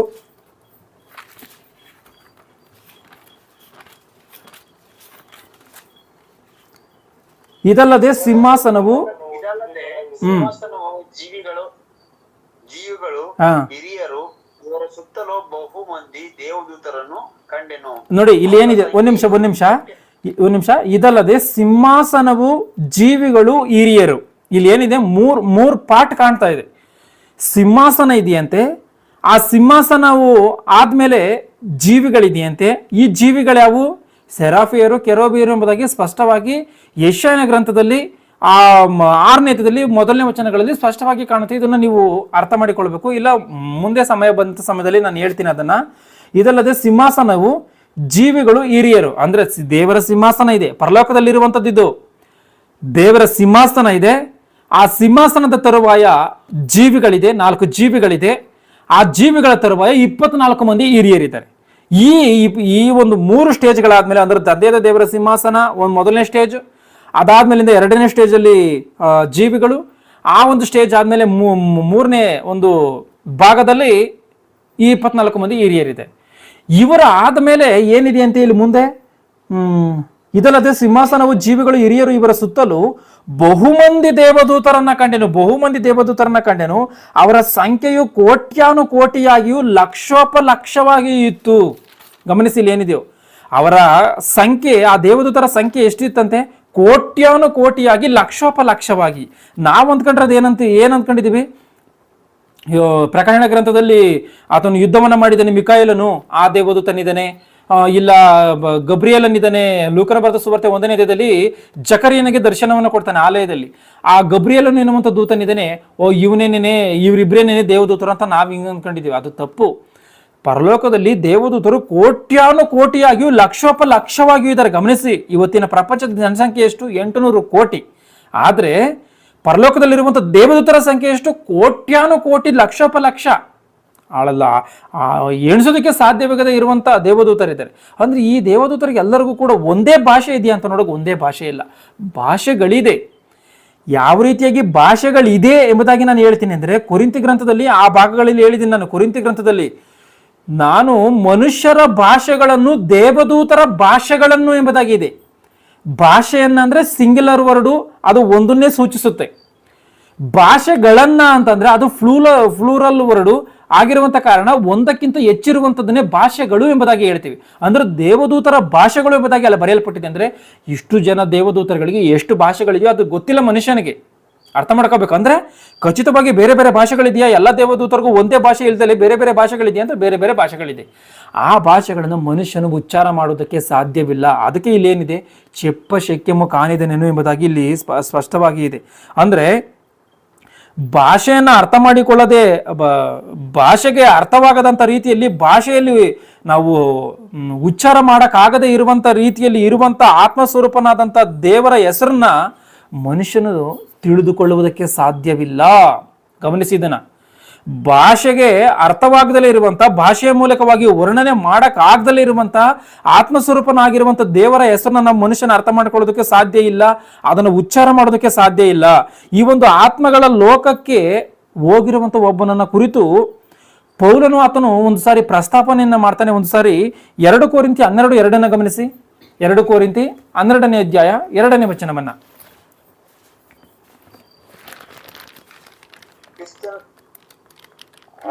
ಕ್ರಿಸ್ತನಲ್ಲಿದ್ದ ಒಬ್ಬ ಮನುಷ್ಯನನ್ನು ಬಲ್ಲೆನು. ಅವನು 14 ವರ್ಷಗಳ ಹಿಂದೆ 3ನೆಯ ಆಕಾಶದ ಒಯ್ಯಲ್ಪಟ್ಟನು. ಅವನು ದೇಹ ಸಹಿತನಾಗಿ ಒಯ್ಯಲ್ಪಟ್ಟನೋ ದೇಹರಹಿತನಾಗಿ ಒಯ್ಯಲ್ಪಟ್ಟನು ನಾನರಿಯೇ. ಹಾ, ದೇವರೇ ಸಾಕು. ಇಲ್ಲಿ ನೋಡಿ ಗಮನಿಸಿ ಏನಿದೆಯೋ, ಕ್ರಿಸ್ತನಲ್ಲಿದ್ದ ಒಬ್ಬ ಮನುಷ್ಯನನ್ನ ಬಲ್ಲೆನು. ಪೌಲನು ಆತನ ಹೇಳ್ತಾ ಇದ್ದಾನೆ, ಕ್ರಿಸ್ತನಲ್ಲಿ ಇದ್ದಂತ, ಕ್ರಿಸ್ತನಲ್ಲ ಈತನು, ಕ್ರಿಸ್ತನಲ್ಲಿ ಇದ್ದಂತ, ಕ್ರಿಸ್ತನನ್ನು ನಂಬಿಕೊಂಡಿದ್ದಂಥ ಒಬ್ಬ ಮನುಷ್ಯನನ್ನ ಇದ್ದನ್ನು ನನಗೆ ಗೊತ್ತು. ಒಬ್ಬ ಮನುಷ್ಯನನ್ನು ನಾನು ಬಲ್ಲೆ. ಅವನು 14 ವರ್ಷಗಳ ಹಿಂದೆ ಮೂರನೆಯ ಆಕಾಶದ ಪರ್ಯಂತರಕ್ಕೂ ಒಯ್ಯಲ್ಪಟ್ಟನು. ಮೂರನೇ ಆಕಾಶದ ಪರ್ಯಂತರಕ್ಕೂ ಒಯ್ಯಲ್ಪಟ್ಟನು. ಎಷ್ಟು ಆಕಾಶಗಳಿದೆ? 3 ಆಕಾಶಗಳಿದೆ. ಸ್ಪಷ್ಟವಾಗಿ ಅರ್ಥ ಮಾಡಿಕೊಳ್ಬೇಕು. ಈತನ ಎಲ್ಲಿಗೆ ಹೋಗಿದ್ದೇನೆ? 3ನೇ ಆಕಾಶಕ್ಕೆ ಹೋಗಿದ್ದೇನೆ. ನಾವಿರುವಂಥ ಆಕಾಶ ಯಾವುದು? ಮಧ್ಯಾಕಾಶ. ಗಮನಿಸಿ, ಈತನು 3ನೇ ಆಕಾಶಕ್ಕೆ ಹೋಗಿದ್ದಾನೆ. ಅಂದ್ರೆ ಇದು ಭೂಲೋಕದ ಕಾರ್ಯವ? ಅಲ್ಲ, ಇದು ಭೂಲೋಕದ ಕಾರ್ಯವಲ್ಲ. 3ನೇ ಆಕಾಶ ಅಂದ್ರೆ ಪಾತಾಳದ ಲೋಕದ ಕಾರ್ಯ. ಇದು ಅಲ್ಲಿಗೆ ಹೋಗಿದ್ದಾನಂತೆ. ಗಮನಿಸಿ, ಅವನು 14 ವರ್ಷಗಳ ಹಿಂದೆ 3ನೇ ಆಕಾಶದ ಪರ್ಯಂತರಕ್ಕೂ ಒಯ್ಯಲ್ಪಟ್ಟನು. ಅವನು ದೇಹ ಸಹಿತನಾಗಿ ಒಯ್ಯಲ್ಪಟ್ಟನು, ದೇಹದ ರಹಿತನಾಗಿ ಒಯ್ಯಲ್ಪಟ್ಟನು ನಾನರಿಯೇ. ದೇವರೇ ಬಲನು. ಅಂತ ಮನುಷ್ಯನು, ಗಮನಿಸಿ ಇಲ್ಲೇನಿದೆಯೋ, ಅಂತ ಮನುಷ್ಯನು ಪರದೈಸಕ್ಕೆ ಒಯ್ಯಲ್ಪಟ್ಟು, ಅಂದ್ರೆ ಈತ ನೀತಿಮಂತನು ಪರದೈಸಿಗೆ ಹೋಗಿದ್ದಾನೆ, ನರಕಾಗ್ನಿಗೆ ಹೋಗಿಲ್ಲ. ಪಾತಾಳ ಲೋಕದಲ್ಲಿ 2 ಭಾಗಗಳಿದೆ, ಒಂದು ಪರದೈಸಿ, ಒಂದು ಪಾತಾಳ. ಅಲ್ಲ, ಕ್ಷಮಿಸಿ, ಪಾತಾಳ ಲೋಕದಲ್ಲಿ 2 ಭಾಗ ಇದೆ, ಒಂದು ಪರದೈಸಿ, ಒಂದು ನರಕ. ಈತನು ಪರದೈಸಿಗೆ ಹೋಗಿದ್ದಾನೆ ಅಂದ್ರೆ ಈತನು ನೀತಿವಂತನು, ನರಕಕ್ಕೆ ಹೋಗುವಂಥವ್ರು ಅನೀತಿವಂತರು. ಈತನು ಪರದೈಸಿಗೆ ಹೋಗಿದ್ದಾನೆ. ಅಲ್ಲಿ ಏನಿದೆ? ನೀತಿವಂತರ ಆತ್ಮಗಳಿದೆ. ನೀತಿವಂತರೆಲ್ಲ ಅಲ್ಲೇ ಇದ್ದಾರೆ. ಪರದೈಸಕ್ಕೆ ಒಯ್ಯಲ್ಪಟ್ಟು, ಅಂತ ಮನುಷ್ಯನು ಪರದೈಸಕ್ಕೆ ಒಯ್ಯಲ್ಪಟ್ಟು, ಮನುಷ್ಯರು ನುಡಿಯಲು ಅಶಕ್ಯವಾದ ಹೇಳಬಾರದ ಮಾತುಗಳನ್ನು ಕೇಳಿದನೆಂದು ಬಲ್ಲೆನು. ಇಲ್ಲಿ ಏನಿದೆ ಗಮನಿಸಿ, ಅಂತ ಮನುಷ್ಯನು ಪರದೈಸಕ್ಕೆ ಒಯ್ಯಲ್ಪಟ್ಟು, ಮನುಷ್ಯರು ನುಡಿಯಲು ಅಶಕ್ಯವಾದ, ಮನುಷ್ಯರು ಉಚ್ಚಾರ ಮಾಡಕ್ಕಾಗದೇ ಇರುವಂತ, ಮನುಷ್ಯರು ಮಾತನಾಡಕ್ಕಾಗದೇ ಇರುವಂತ ಅಂತ ಒಂದು ಭಾಷೆಯನ್ನ ಆತನ ಕೇಳಿದನಂತೆ. ನುಡಿಯಲು ಅಶಕ್ಯವಾದಂತ, ಹೇಳಕ್ಕಾಗದೇ ಇರುವಂತ ಮಾತನ್ನ ಆತನು ಕೇಳಿದನು ಎನ್ನುವಂಥದ್ದನ್ನು ಬಲ್ಲೆ ಎಂಬುದಾಗಿ ಹೇಳ್ತಾ ಇದ್ದಾನೆ. ಅಂದರೆ ಈ ಪಾತಾಳ ಲೋಕದಲ್ಲಿ ಇರುವಂತ, ಈಗ ನಾವೆಲ್ಲರೂ ಕೂಡ ಈ ಭೂಮಿ ಮೇಲೆ ಇದ್ದೀವಿ. ಈ ಭೂಮಿ ಮೇಲೆ ಇದ್ದಂತ, ಈಗ ನಾನಿದ್ದೀನಿ, ಈಗ ನಾನು ನೀತಿವಂತನಾಗಿ ಇದ್ದೀನಿ ಅಂತ್ಕೊಳ್ಳಿ. ನಾನು ನೀತಿವಂತನಾಗಿ ಸತ್ತೆ ಅಂತ್ಕೊಳ್ಳಿ. ನೀತಿವಂತನಾಗಿ ಸತ್ತ ಅಂತ ಸಮಯದಲ್ಲಿ ನಾನು ಎಲ್ಲಿಗೆ ಹೋಗ್ತೀನಿ? ಪರದೈಸಿಗೆ ಹೋಗ್ತೀನಿ. ಪರದೈಸಿಗೆ ಹೋದಂಥ ಸಮಯದಲ್ಲಿ ನಾನಿವತ್ತು ಈ ಕನ್ನಡ ಭಾಷೆಯನ್ನು ಮಾತನಾಡ್ತಾ ಇದ್ದೀನಿ ಅಂದರೆ, ಅಲ್ಲಿಗೆ ಹೋಗಿ ಆ ಭಾಷೆಯನ್ನು ನಾನು ಮಾತನಾಡಲ್ಲ. ಅಂದರೆ ಆತ್ಮಗಳ ಲೋಕದಲ್ಲಿರುವಂಥ ಭಾಷೆಗಳು ಬೇರೆ. ಗಮನಿಸಿ ಇದನ್ನ. ಇಲ್ಲಿ ಏನಿದೆಯೋ, ಇಲ್ಲಿ ಈ ವಾಕ್ಯವನ್ನು ಸ್ಪಷ್ಟವಾಗಿ ಗಮನಿಸಬೇಕು. ಕ್ರಿಸ್ತನಲ್ಲಿದ್ದಂಥ ಒಬ್ಬ ಮನುಷ್ಯನನ್ನ ಬಲ್ಲೆನು. ಅವನು 14 ವರ್ಷಗಳಿಂದ ಆ 3ನೇ ಆಕಾಶದ ಪರ್ಯಂತರಕ್ಕೂ ಒಯ್ಯಲ್ಪಟ್ಟನು. ಅಂತ ಅವನು ದೇಹ ಸಹಿತನಾಗಿ ಒಯ್ಯಲ್ಪಟ್ಟನು, ದೇಹ ರಹಿತನಾಗಿ ಒಯ್ಯಲ್ಪಟ್ಟನು ನಾನರಿಯೇ. ಅಂತ ಮನುಷ್ಯನು ಪರದೇಶಕ್ಕೆ ಒಯ್ಯಲ್ಪಟ್ಟು, ಮನುಷ್ಯರು ನುಡಿಯಲು ಅಶಕ್ಯವಾದಂಥ ನಾವು ಆ ಪರದೇಶಿಯಲ್ಲಿರುವಂಥ ಆತ್ಮಗಳು ಮಾತನಾಡುವಂಥ ಭಾಷೆಯನ್ನು ನಾವು ಮಾತನಾಡೋದಕ್ಕೆ ಸಾಧ್ಯ ಇಲ್ಲ. ಈ ಭೂಮಿಯಲ್ಲಿರುವಂಥ ಮನುಷ್ಯನ ಮಾತನಾಡೋದಕ್ಕೆ ಸಾಧ್ಯವಿಲ್ಲ. ಅಂತ ಭಾಷೆಗಳನ್ನು ಮಾತನಾಡ್ತಾರೆ. ಅಂದ್ರೆ ಒಂದು ಸಮಯದಲ್ಲಿ ನಾವು ಪರದೇಶಿಗೆ ಓದೋ ಅಂದ್ಕೊಳ್ಳಿ, ಒಂದು ಸಮಯದಲ್ಲಿ ನಮ್ಮ ತಲೆ ಕಲ್ಲೋಲವಾಗುವಂಥ ರೀತಿಯಲ್ಲಿ ಆಗೋಗ್ಬಿಡ್ತದೆ ಆ ಭಾಷೆಗಳು ಏನು ಅಂತನ. ಯಾಕಂದ್ರೆ ಅದು ಬೇರೆ ಭಾಷೆಗಳವು, ಆತ್ಮಕ್ಕೆ ಸಂಬಂಧಪಟ್ಟಂತೆ ಬೇರೆ ಭಾಷೆಗಳವು. ಅಂದ್ರೆ ಆತ್ಮಗಳಿಗೆ ಬೇರೆ ಭಾಷೆ ಇದೆ ಎನ್ನುವಂಥದ್ದನ್ನು ಖಚಿತವಾಗಿ ಅರ್ಥ ಮಾಡಿಕೊಳ್ಬೇಕು. ಈಗಿರುವಂಥ ಕಾರಣ ಪರಲೋಕದಲ್ಲಿ ದೇವರು ಕೂಡ ಆತ್ಮವಾಗಿದ್ದಾನೆ. ದೇವದೂತರು ಮಾತನಾಡುವಂಥ ಭಾಷೆಯ ಮನುಷ್ಯನಿಗೆ ಅರ್ಥವಾಗದೇ ಇರುವಾಗ, ಉಚ್ಚಾರ ಮಾಡೋಕ್ಕಾಗದೇ ಇರುವಾಗ, ದೇವರ ಆತ್ಮರೂಪನಾಗಿರುವಂಥ ಆ ದೇವರ ಹೆಸರನ್ನ ಉಚ್ಚಾರ ಮಾಡೋದಕ್ಕೆ ಮನುಷ್ಯನ ಕೈಯಲ್ಲಿ ಆಗುತ್ತಾ? ಆಗಲ್ಲ. ಅದಕ್ಕೋಸ್ಕರವೇ ದೇವರ ಹೆಸರೇನು ಎನ್ನುವಂಥದ್ದನ್ನ ದೇವರು ಬೈಬಲಲ್ಲಿ ಬರ್ಸಿಲ್ಲ. ಗಮನಿಸಿ, ಯೆಹೋವನು ಅಂದ್ರೆ ಏನು? ಇರುವಾತನು. ಸರ್ವಶಕ್ತನು ಅಂದ್ರೆ ದೇವರೆಲ್ಲವನ್ನು ಮಾಡುವಂಥವನು. ಅಂದ್ರೆ ಇವೆಲ್ಲವೂ ಕೂಡ ದೇವರ ಲಕ್ಷಣಗಳನ್ನ ಸೂಚಿಸುವಂಥವೇ ಹೊರತು ದೇವರ ಹೆಸರೇ ಇದು ಎನ್ನುವಂಥದ್ದು ಆ ರೀತಿಯಾಗಿ ಅರ್ಥ ಮಾಡಿಕೊಳ್ಳುವಂಥದ್ದು ತಪ್ಪು. ಆತ್ಮಗಳು ಇರುವಂಥ ಪರದೈಸಿಯಲ್ಲಿರುವಂಥ ಆ ಒಂದು ಮಾತುಗಳನ್ನೇ ಮನುಷ್ಯ ಅವನ ಬಾಯಲ್ಲಿ ಉಚ್ಚಾರ ಮಾಡೋಕ್ಕಾಗ್ದಲೇ ಇದ್ದಾಗ, ಅದನ್ನು ಅರ್ಥ ಮಾಡಿಕೊಳ್ಳೋದಕ್ಕಾಗದೇ ಇರುವಾಗ ದೇವರ ಹೆಸರೇನು ಎನ್ನುವಂಥದ್ದನ್ನು ಮನುಷ್ಯನು ಆತನು ಗ್ರಹಿಸಕ್ಕಾಗುತ್ತಾ? ಇಲ್ಲ ಆತನೇನಾದರೂ ಮಾತನಾಡೋದಕ್ಕಾಗುತ್ತಾ? ಆಲೋಚನೆ ಮಾಡಿ ಒಂದು ಸಾರಿನ. ದೇವದೂತನ ಹೆಸರನ್ನ ಕೇಳಿ ಮನುಷ್ಯನ ಉಚ್ಚಾರ ಮಾಡೋದಕ್ಕಾಗಲ್ಲ ಅಂತಂದ್ರೆ ದೇವರ ಹೆಸರನ್ನು ಉಚ್ಚಾರ ಮಾಡೋದಕ್ಕಾಗುತ್ತಾ? ದೇವರ ಹೆಸರನ್ನ ಅರ್ಥ ಮಾಡಿಕೊಳ್ಳಕ್ಕಾಗುತ್ತಾ? ಗಮನಿಸಿ, ದೇವರ ಹೆಸರೇನು, ಆತನ ಕುಮಾರನ ಹೆಸರೇನು ಎನ್ನುವಂಥದ್ದನ್ನ ಬೈಬಲ್ ಏನು ಹೇಳುತ್ತೆ? ನೀನೇ ಬಲ್ಲೆ, ಇನ್ಯಾರಿಗೂ ಕೂಡ ಗೊತ್ತಿಲ್ಲ ಎನ್ನುವಂಥದ್ದನ್ನ ಖಚಿತವಾಗಿ ದೇವರು ಬೈಬಲಲ್ಲಿ ಬರ್ಸೇ ಇದ್ರು ಕೂಡ, ಯೇಸು ಕ್ರಿಸ್ತನ ಹೆಸರಾಗಿರ್ಬೋದು, ದೇವರ ಹೆಸರಾಗಿರ್ಬೋದು, ಅದು ನಿನ್ನೊಬ್ಬನಿಗೆ ಮಾತ್ರವೇ ಗೊತ್ತಿದೆ ದೇವರೇ, ಇನ್ಯಾವ ಮನುಷ್ಯನಿಗೂ ಕೂಡ ಗೊತ್ತಿಲ್ಲ ಎನ್ನುವಂಥ ರೀತಿಯಲ್ಲಿ ದೇವರೇ ಬರ್ಸಿದ್ರು ಕೂಡ ಕೆಲವೊಂದು ಅಂಧ ಭಕ್ತರುಗಳು ಇದೇ ದೇವರ ಹೆಸರು, ಈ ಹೆಸರಿನಲ್ಲಿ ಕರೆದರೆ ಇದೇ ಕರೆಕ್ಟು ಎಂಬುದಾಗಿ ಹೇಳ್ತಾ ಇದ್ದಾರೆ ಅಂದರೆ ಏನು ಅರ್ಥ? ಅಂದರೆ ಬೈಬಲ್ ಎನ್ನುವಂಥದ್ದು ಶ್ರೇಷ್ಠವಾ, ಇಲ್ಲ ಇವರು ಹೇಳುವಂಥದ್ದು ಶ್ರೇಷ್ಠನಾ? ಈಗಿದ್ದಂಥ ಸಮಯದಲ್ಲಿ ದೇವರು ಯಾಕೆ ಈ ಒಂದು ಹೆಸರುಗಳನ್ನು, ಈಗ ಆತನ ಹೆಸರೇನೋ ಆತನ ಮಗನ ಹೆಸರೇನೋ ನಿನಗೆ ಗೊತ್ತು ಇನ್ಯಾರಿಗೂ ಗೊತ್ತಿಲ್ಲ ಎಂಬುದಾಗಿ ಇದ್ರೂ ಕೂಡ ದೇವರು ಏನಕ್ಕೋಸ್ಕರ ಈ ಹೆಸರುಗಳನ್ನು ಬರೆಸಿದ್ದಾನೆ? ಇರುವಾತನು ಎಂಬುದಾಗಿ, ಸರ್ವಶಕ್ತನು ಎಂಬುದಾಗಿ ಏನಕ್ಕೋಸ್ಕರ ಬರೆಸಿದ್ದಾನೆ ಎನ್ನುವಂಥ ಅನುಮಾನ ನಿಮಗೆ ಒಂದು ವೇಳೆ ಬರ್ಬೋದು.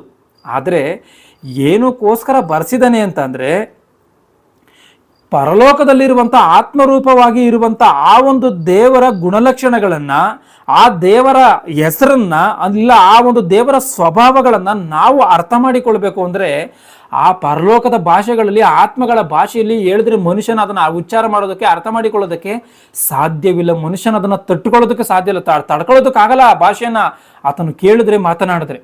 ಆದರೆ ಈಗ ದೇವರು ಆ ಪರಲೋಕದಲ್ಲಿರುವಂಥ ಆತನ ಸ್ವಭಾವಗಳನ್ನು ಯಾವ ರೀತಿಯಾಗಿ ತಿಳಿಸಬೇಕು ಅಂದರೆ, ನಾವು ಭೂಮಿಯ ಮೇಲೆ ಮಾತನಾಡುವಂಥ ನಮ್ಮ ಭಾಷೆಯಲ್ಲೇ ಅರ್ಥವಾಗುವಂಥ ರೀತಿಯಲ್ಲಿ ತಿಳಿಸ್ಬೇಕು.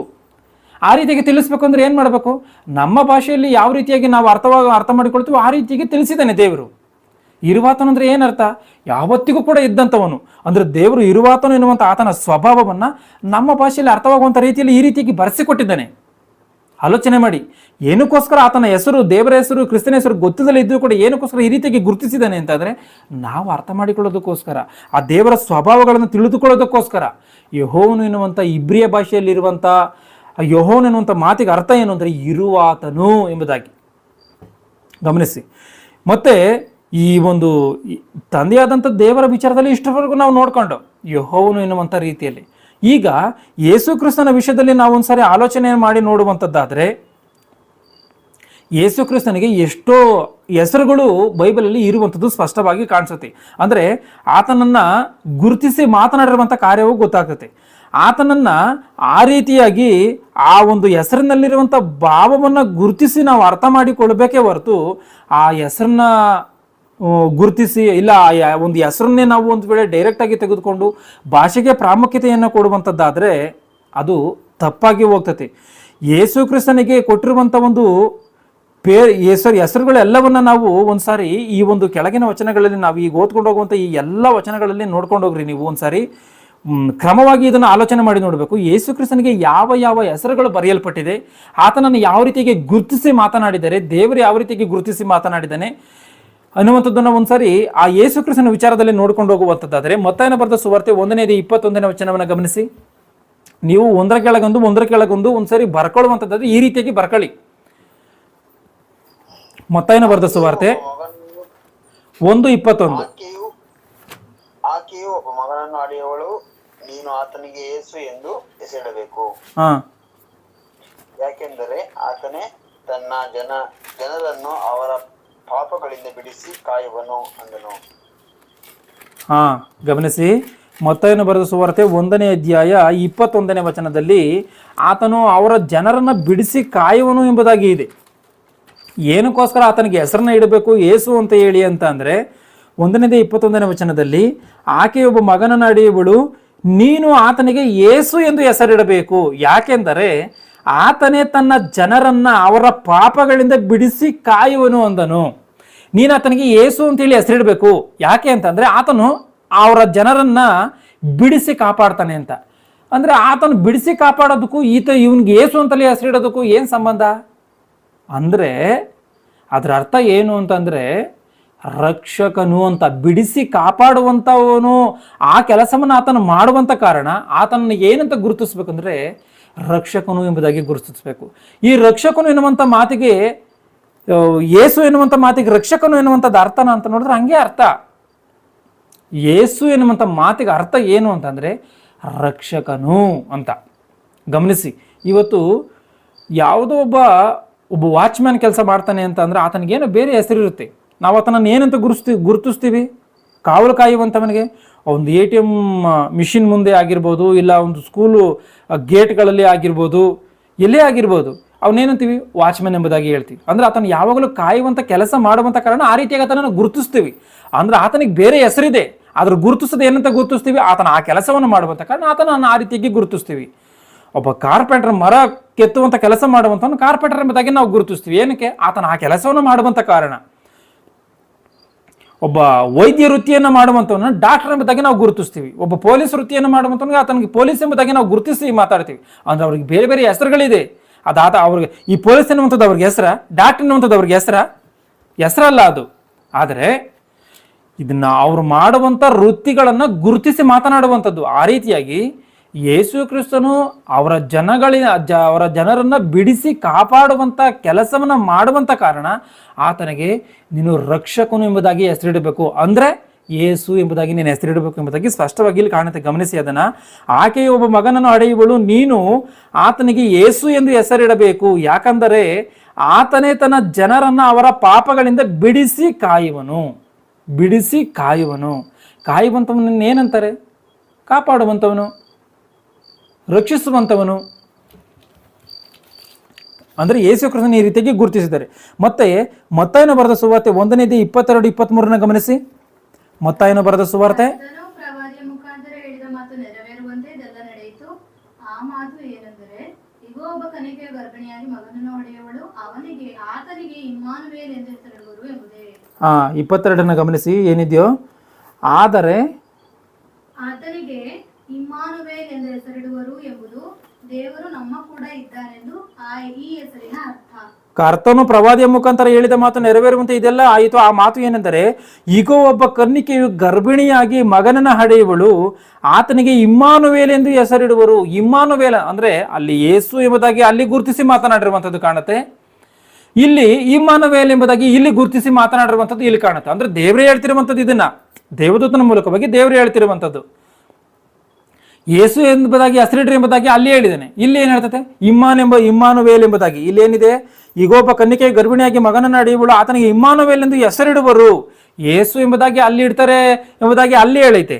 ಯೇಸು ಇಮ್ಮಾನುವೇಲ್ ಅಂತ ಹೆಸರಿಡ್ತಾರೆ ಎಂಬುದಾಗಿ ಇಲ್ಲಿ ಹೇಳೈತೆ. ಅಂದ್ರೆ ಯೇಸು ಅಂದ್ರೆ ಏನು, ಇಮ್ಮಾನುವೇಲ್ ಅಂದ್ರೆ ಏನು? ಇವ್ಯಾವು ಕೂಡ ಯೇಸು ಕ್ರಿಸ್ತನಿಗಿರುವಂಥ ಹೆಸರುಗಳಲ್ಲ, ಆತನನ್ನು ಗುರುತಿಸಿ ಮಾತನಾಡುವಂಥದ್ದು. ಆತನು ತನ್ನ ಜನಗಳನ್ನು ಬಿಡಿಸಿ ಕಾಪಾಡುವಂಥ ಕೆಲಸವನ್ನು ಮಾಡುವಂಥ ಕಾರಣ ರಕ್ಷಕನು ಎಂಬುದಾಗಿ ಇಲ್ಲ ಅಥವಾ ಯೇಸು ಕ್ರಿಸ್ತನು ಎಂಬುದಾಗಿ ಹೆಸರನ್ನ ಇಡಬೇಕಂತೆ. ಇಲ್ಲಿ ಏನಂತೆ? ಆತನಿಗೆ ಇಮ್ಮಾನುವೇಲ್ ಎಂದು ಹೆಸರಿಡುವನು ಎಂಬುದು ದೇವರು ನಮ್ಮ ಕೂಡ ಇದ್ದಾನೆ ಎಂದು ಈ ಹೆಸರಿನ ಅರ್ಥ. ಆ ಹೆಸರಿನ ಅರ್ಥ ಏನು ಅಂದರೆ ದೇವರು ನಮ್ಮ ಕೂಡ ಇದ್ದಾನೆ ಎಂಬುದಾಗಿ. ಯಾವ ರೀತಿಯಾಗಿ ಇದ್ದಾನೆ? ಯೇಸು ಕ್ರಿಸ್ತನು 2000 ವರ್ಷಗಳ ಕೆಳಗೆ ಈ ಭೂಮಿ ಮೇಲೆ ಬಂದಿದ್ದಾನೆ. 33 ವರ್ಷಗಳು ಮಾತ್ರವೇ ಈ ಭೂಮಿ ಮೇಲೆ ಇದ್ದು ದೇವರ ಕೆಲಸವನ್ನು ನಡೆಸಿದ್ದಾನೆ. ಆನಂತರ ಆತನು ಹೊರಟೋಗಿದ್ದಾನೆ. ಮತ್ತೆ ಯಾವ ರೀತಿಯಾಗಿ ಆತನು ದೇವರು ನಮ್ಮ ಕೂಡ ಇರ್ತಾನೆ? ದೇವರು ಯಾವ ರೀತಿಯಾಗಿ ನಮ್ಮ ಜೊತೆಯಲ್ಲಿ ಇರ್ತಾನೆ? ಈ ಮತ್ತಾಯನ ಬರೆದ ಸುವಾರ್ತೆಯಲ್ಲಿ 28ನೇ ಅಧ್ಯಾಯದಲ್ಲಿ ಕೊನೆ ವಚನಗಳಲ್ಲಿ ಏನಿದೆ ಅಂದರೆ, ನಾನು ಯುಗದ ಸಮಾಪ್ತಿಯವರೆಗೆ ನಿಮ್ಮ ಜೊತೆಯಲ್ಲಿ ಇರ್ತೀನಿ ಎಂಬುದಾಗಿ ಆತನು ಹೇಳಿದ್ದಾನೆ. ಆ ಮಾತನ್ನು ಗಮನಿಸಿ. ಎಷ್ಟನೇ ವಚನ? 20ನೇ ವಚನ ಓದೋದಾದ್ರೆ 28-19 ಲಾಸ್ಟ್ ವಚನ. ಮತ್ತಾಯನ ಬರೆದ ಸುವಾರ್ತೆ 28ನೇ ಅಧ್ಯಾಯ 19ನೇ ವಚನವನ್ನ, 20ನೇ ವಚನ ಡೈರೆಕ್ಟ್ 20ನೇ ವಚನವನ್ನ ನೋಡಿ. ನಾನು ನಿಮಗೆ ಆಜ್ಞಾಪಿಸಿದ್ದನ್ನೆಲ್ಲ ಕಾಪಾಡಿಕೊಳ್ಳುವುದಕ್ಕೆ ಅವರಿಗೆ ಉಪದೇಶ ಮಾಡಿರಿ. ನೋಡಿರಿ, ನಾನು ಯುಗದ ಸಮಾಪ್ತಿವರೆಗೂ ಎಲ್ಲಾ ದಿವಸ ನಿಮ್ಮ ಸಂಗಡ ಇರುತ್ತೇನೆ. ಯುಗದ ಸಮಾಪ್ತಿಯವರೆಗೆ ಎಲ್ಲಾ ದಿವಸ ನಿಮ್ಮ ಸಂಗಡ ಇರ್ತೀನಿ ಅಂತಾನ. ಅಂದ್ರೆ ಯುಗದ ಸಮಾಪ್ತಿ ಅಂದ್ರೆ ಏನು? ಈ ಭೂಮಿ ಆಕಾಶಗಳು ಇರುವಂತ ಕಾಲದವರೆಗೆ, ಈ ಯುಗ ಸಮಾಪ್ತಿ ಆಗುವಂತ ಕಾಲದವರೆಗೆ ನಾನು ನಿಮ್ಮ ಜೊತೆಯಲ್ಲಿ ಇರ್ತೀನಿ ಎಂಬುದಾಗಿ ಆತನು ಹೇಳಿದ್ದಾನೆ. ಈಗ ನಿಮಗೆ ಡೌಟ್ ಬರ್ಬೋದು, 33 ವರ್ಷಗಳ ಕಾಲ ಮಾತ್ರವೇ ಈ ಭೂಮಿಯಲ್ಲಿ ಇದ್ದ ಆತನ ಪರಲೋಕಕ್ಕೆ ಹೊರಟೋಗಿದ್ದಾನೆ, ನೀನು ಎಲ್ಲ ದಿವಸ ನಿಮ್ಮ ಜೊತೆಯಲ್ಲಿ ಇರ್ತೀನಿ ಎಂಬುದಾಗಿ ಆತನು ಹೇಳಿದ್ದಾನೆ, ಇವತ್ತು ಎಲ್ಲಿ ನಮ್ಮ ಜೊತೆಯಲ್ಲಿ ಇದ್ದಾನೆ ಎಂಬುದಾಗಿ. ಈ ರೀತಿಯಾಗಿ ನಿಮ್ಗೆ ಅನುಮಾನ ಬರ್ಬೋದು. ಈಗ ದೇವರ ಹೆಸರು ಏನಿದೆ, ಆತನಿಗಿರುವಂಥ ಹೆಸರೇನಿದೆ? ಇಮ್ಮಾನುವೇಲ್. ಇಮ್ಮಾನುವೇಲ್ ಅಂದ್ರೆ ಏನು? ದೇವರು ನಮ್ಮ ಕೂಡ ಇದ್ದಾನೆ. ಅಂದ್ರೆ ದೇವರು ನಮ್ಮ ಜೊತೆಯಲ್ಲಿ ಇರುವಂತ ಕಾರಣ, ಯೇಸು ಕ್ರಿಸ್ತನು ಯಾವಾಗಲೂ ನಮ್ಮ ಜೊತೆಯಲ್ಲಿ ಇರುವಂತ ಕಾರಣ ಆತನಿಗೆ ಇಮ್ಮಾನುವೇಲ್ ಎಂಬುದಾಗಿ ಹೆಸರನ್ನ ಇಡಬೇಕು ಎಂಬುದಾಗಿ ದೇವದೂತನೇ ಹೇಳಿದ್ದಾನೆ. ಈಗ ಆತನ ಎಲ್ಲಿ ನಮ್ಮ ಜೊತೆಯಲ್ಲಿ ಇದ್ದಾನೆ ಎಂಬುದಾಗಿ ನೀವು ಅರ್ಥ ಮಾಡಿಕೊಂಡ್ರೆ ಅದು ತಪ್ಪಾಗಿ ಹೋಗುತ್ತೆ.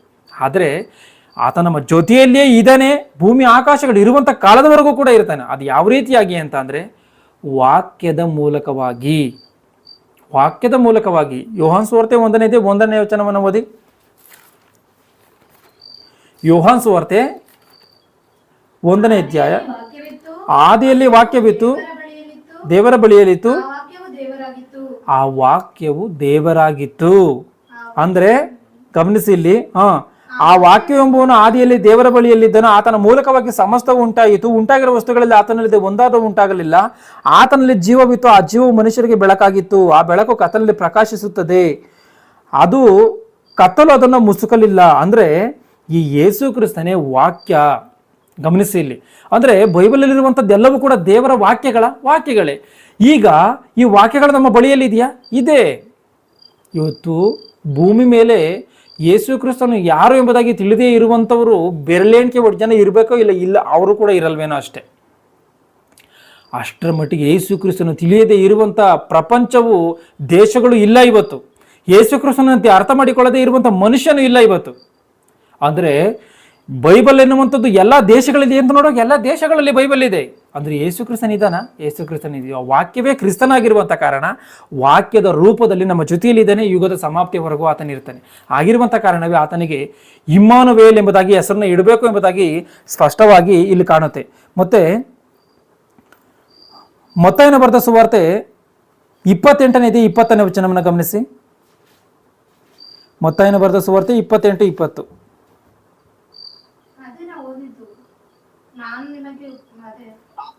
ಲೂಕನ ಬರೆದ ಸುವಾರ್ತೆ 2ನೇ 11ನೇ ವಚನವನ್ನ. ಲೂಕನ ಬರೆದ ಸುವಾರ್ತೆ 2ನೇ 11ನೇ ವಚನ. ಈ ಹೊತ್ತು ನಿಮಗೋಸ್ಕರ ದಾವೀದನೂರಲ್ಲಿ ಒಬ್ಬ ರಕ್ಷಕನು ಹುಟ್ಟಿದ್ದಾನೆ, ಆತನು ಕರ್ತನಾಗಿರುವ ಕ್ರಿಸ್ತನೇ. ಲೂಕ 2 ಇನ್ನೊಂದ್ಸರಿ ಬೋದು. ಅದೇನೆಂದರೆ ಇವತ್ತು ನಮಗೋಸ್ಕರ ದಾವೀದನೂರಲ್ಲಿ ಒಬ್ಬ ರಕ್ಷಕನು ಹುಟ್ಟಿದ್ದಾನೆ, ಆತನು ಕರ್ತನಾಗಿರುವಂತ ಕ್ರಿಸ್ತನೇ. ಗಮನಿಸಿ, ರಕ್ಷಕನು ಹುಟ್ಟಿದ್ದಾನೆ ಎಂಬುದಾಗಿ ಇದೆ. ಅಂದ್ರೆ ಯಾವ ಇದರಲ್ಲಿ ನಿಜವಾದಂತ ಹೆಸರು ಕ್ರಿಸ್ತನಿಗೆ? ಒಂದು ವಾಕ್ಯದಲ್ಲಿ ಇಮ್ಮಾನುವೇಲ್ ಅಂತ ಇದೆ, ಇನ್ನೊಂದು ವಾಕ್ಯದಲ್ಲಿ ಯೇಸು ಅಂತ ಇದೆ, ಇನ್ನೊಂದು ವಚನದಲ್ಲಿ ರಕ್ಷಕನು ಎಂಬುದಾಗಿ ಇದೆ. ಆಲೋಚನೆ ಮಾಡಿ. ಅಂದ್ರೆ ಇವೆಲ್ಲವೂ ಕೂಡ ಆತನನ್ನು ಗುರುತಿಸಿ ಮಾತನಾಡಿರುವಂಥದ್ದು, ಆತನು ಮಾಡುವಂಥ ಕೆಲಸಗಳನ್ನು ಗುರುತಿಸಿ ಮಾತನಾಡಿರುವಂಥದ್ದೇ ಹೊರತು ಯೇಸು ಕ್ರಿಸ್ತನ ಹೆಸರು ಅಲ್ಲ ಎನ್ನುವಂಥದ್ದನ್ನು ಖಚಿತವಾಗಿ ನಾವು ಅರ್ಥ ಮಾಡಿಕೊಳ್ಬೇಕು. ಅಂದ್ರೆ ಇವೆಲ್ಲವೂ ಕೂಡ ಆತನ ಯಾವ ರೀತಿಯಾಗಿ ಇರ್ತಾನೋ ಅದನ್ನ ಗುರುತಿಸಿ ಇಮ್ಮಾನುವೇಲ್ ಎಂಬುದಾಗಿ, ಆತನ ಯಾವ ರೀತಿಯಾಗಿ ಮನುಷ್ಯನನ್ನು ಕಾಪಾಡ್ತಾನೋ ಆ ರೀತಿಯಾಗಿ ರಕ್ಷಕನು ಎಂಬುದಾಗಿ, ಯಾವ ರೀತಿಯಾಗಿ ರಕ್ಷಣೆ ಮಾರ್ಗದಲ್ಲಿ ನಡೆಸ್ತಾನೋ ಆ ರೀತಿಯಾಗಿ ಇವೆಲ್ಲವೂ ಗುರುತಿಸಿ ಮಾತನಾಡಿರುವಂಥದ್ದು. ಅಪೊಸ್ತಲರ ಕೃತ್ಯಗಳು 2:36 ಗಮನಿಸಿ. ಅಪೊಸ್ತಲರ ಕೃತ್ಯಗಳು 2ನೇ ಅಧ್ಯಾಯ 36ನೇ ವಚನವನ್ನ.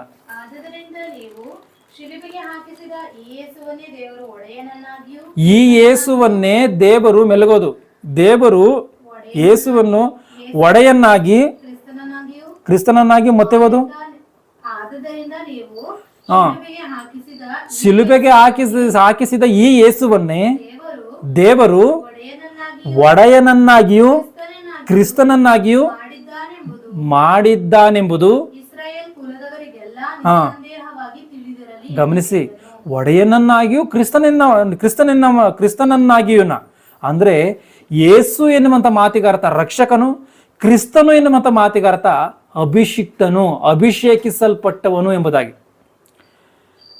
ರಕ್ಷಕನು ಅಭಿಷೇಕಿಸಲ್ಪಟ್ಟವನು ಎನ್ನುವಂಥದ್ದೇ ಆ ಹೆಸರಿಗಿರುವಂಥ ಅರ್ಥ. ಯೇಸು ಕ್ರಿಸ್ತನು ಎನ್ನುವಂಥ ಮಾತಿಗಿರುವಂಥ ಅರ್ಥ ಏನು ಅಂದ್ರೆ ರಕ್ಷಕನು ಅಭಿಷೇಕಿಸಲ್ಪಟ್ಟವನು, ಅಭಿಷಿಕ್ತನು ಎಂಬುದಾಗಿ. ಗಮನಿಸಿ, ಅಂದ್ರೆ ದೇವರ ಆತನನ್ನು ಅಭಿಷೇಕ ಮಾಡಿ ಆತನಿಗೆ ಎಲ್ಲ ಅಧಿಕಾರಗಳನ್ನು ಕೊಟ್ಟು ಈ ಭೂಲೋಕಕ್ಕೆ ಕಳಿಸಿಕೊಟ್ಟಿದ್ದಾನೆ, ಮನುಷ್ಯನನ್ನ ಕಾಪಾಡು ಎನ್ನುವಂಥ ಉದ್ದೇಶದಿಂದ. ಅಪೊಸ್ತಲರ ಕೃತ್ಯಗಳು 10:36 ಗಮನಿಸಿ. ಅಪೊಸ್ತಲರ ಕೃತ್ಯಗಳು 10ನೇ ಅಧ್ಯಾಯ 36ನೇ ವಚನವನ್ನ.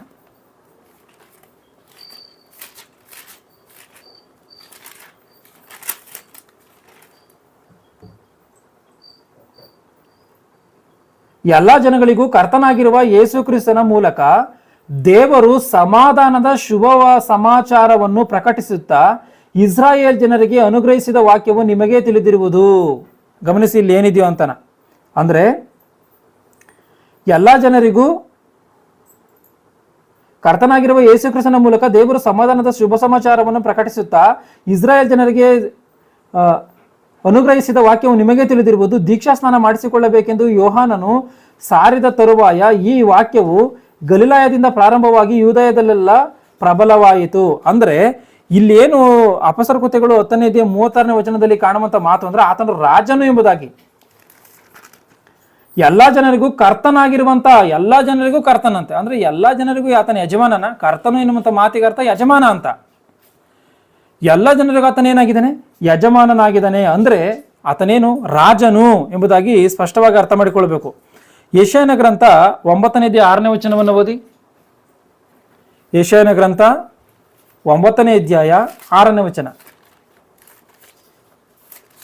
ಒಂದು ಮಗು ನಮಗಾಗಿ ಹುಟ್ಟಿದೆ ಅಷ್ಟೇ, ವರದ ಮಗನು ನಮಗೆ ದೊರೆತನು, ಆಡಳಿತವು ಅವನ ಬಾಹುವಿನ ಮೇಲಿರುವುದು, ಅದ್ಭುತ ಸ್ವರೂಪನು. ಗಮನಿಸಿ, ಇಲ್ಲಿ ಏನಿದೆಯೋ ಯೇಸು ಕ್ರಿಸ್ತನ ವಿಷಯದಲ್ಲಿ ಬರೆಯಲ್ಪಟ್ಟಿರುವಂತಹ ಮಾತು, ಅದ್ಭುತ ಸ್ವರೂಪನು, ಆಲೋಚನಾಕರ್ತನು, ಪರಾಕ್ರಮಿಯಾದ ದೇವರು. ಒಂದೊಂದೇ ಮಾತನ್ನು ಮತ್ತೆ ಓದಿ ನಿಮ್ಮ ಸರಿ.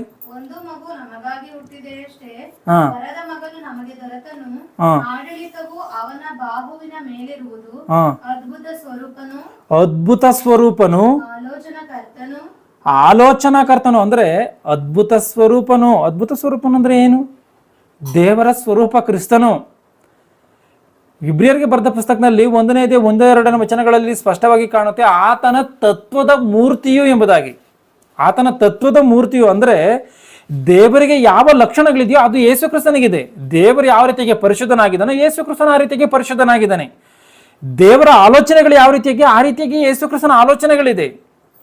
ಅಂದ್ರೆ ದೇವರ ಹೋಲಿಕೆ ಉಳ್ಳಂತವನು, ದೇವರ ಸ್ವರೂಪ ಉಳ್ಳಂತವನು, ಅದ್ಭುತ ಸ್ವರೂಪನು, ಆಲೋಚನಾಕರ್ತನು, ಆಲೋಚನೆ ಮಾಡುವುದಕ್ಕೆ ಯಜಮಾನನು, ಪರಾಕ್ರಮಿಯಾದಂಥ ದೇವರು, ನಿತ್ಯನಾದ ತಂದೆ. ಈ ಮಾತನ್ನು ಗಮನಿಸಬೇಕು. ನಿತ್ಯನಾದ ತಂದೆ ಎಂಬುದಾಗಿ ಇದೆ.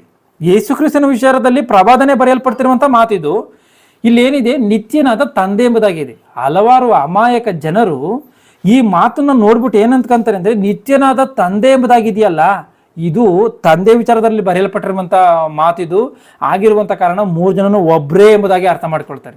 ಈ ಅಮಾಯಕರು ತಿಳ್ಕೋಬೇಕು ಒಂದು ಮಾತನ್ನ, ಇವತ್ತು ನಾನಿದ್ದೀನಿ, ನನ್ನ ತಂದೆ ಇದ್ದಾರೆ, ನಾನು ಈ ಭೂಮಿ ಮೇಲೆ ಶಾರೀರಿಕವಾಗಿರುವಂಥ ನನ್ನ ತಂದೆಯ ಹೆಸರನ್ನ ನಾನು ಇಟ್ಕೊಂಡ್ರೆ ನಾನು ನನ್ನ ತಂದೆ ಆದಂಗ? ಆಲೋಚನೆ ಮಾಡಿ. ಇವು ನಿಮ್ಮೆಲ್ಲರಿಗೂ ಕೂಡ ನಿಮ್ಮ ಅಪ್ಪಂದಿರಿದ್ದಾರೆ. ನಿಮ್ಮ ಅಪ್ಪಂದಿರ ಹೆಸರನ್ನ ನೀವು ಇಟ್ಕೊಂಡ್ರೆ ನೀವು ನಿಮ್ಮಪ್ಪ ಇಬ್ರು ಒಂದೇನಾ? ಇಲ್ಲ ನೀವು ನಿಮ್ಮ ಅಪ್ಪ ಆಗೋದಕ್ಕಾಗುತ್ತಾ? ನೀವೇ ನಿಮ್ಮ ತಂದೆನೇ. ನೀವು ನಿಮ್ಮ ತಂದೆ ಆಗೋದಕ್ಕಾಗಲ್ಲ, ನಿಮ್ಮ ತಂದೆ ನೀವಾಗೋದಕ್ಕೆ ಸಾಧ್ಯ ಇಲ್ಲ. ಆ ರೀತಿಯಾಗಿ ಇಲ್ಲೇನಿದೆ?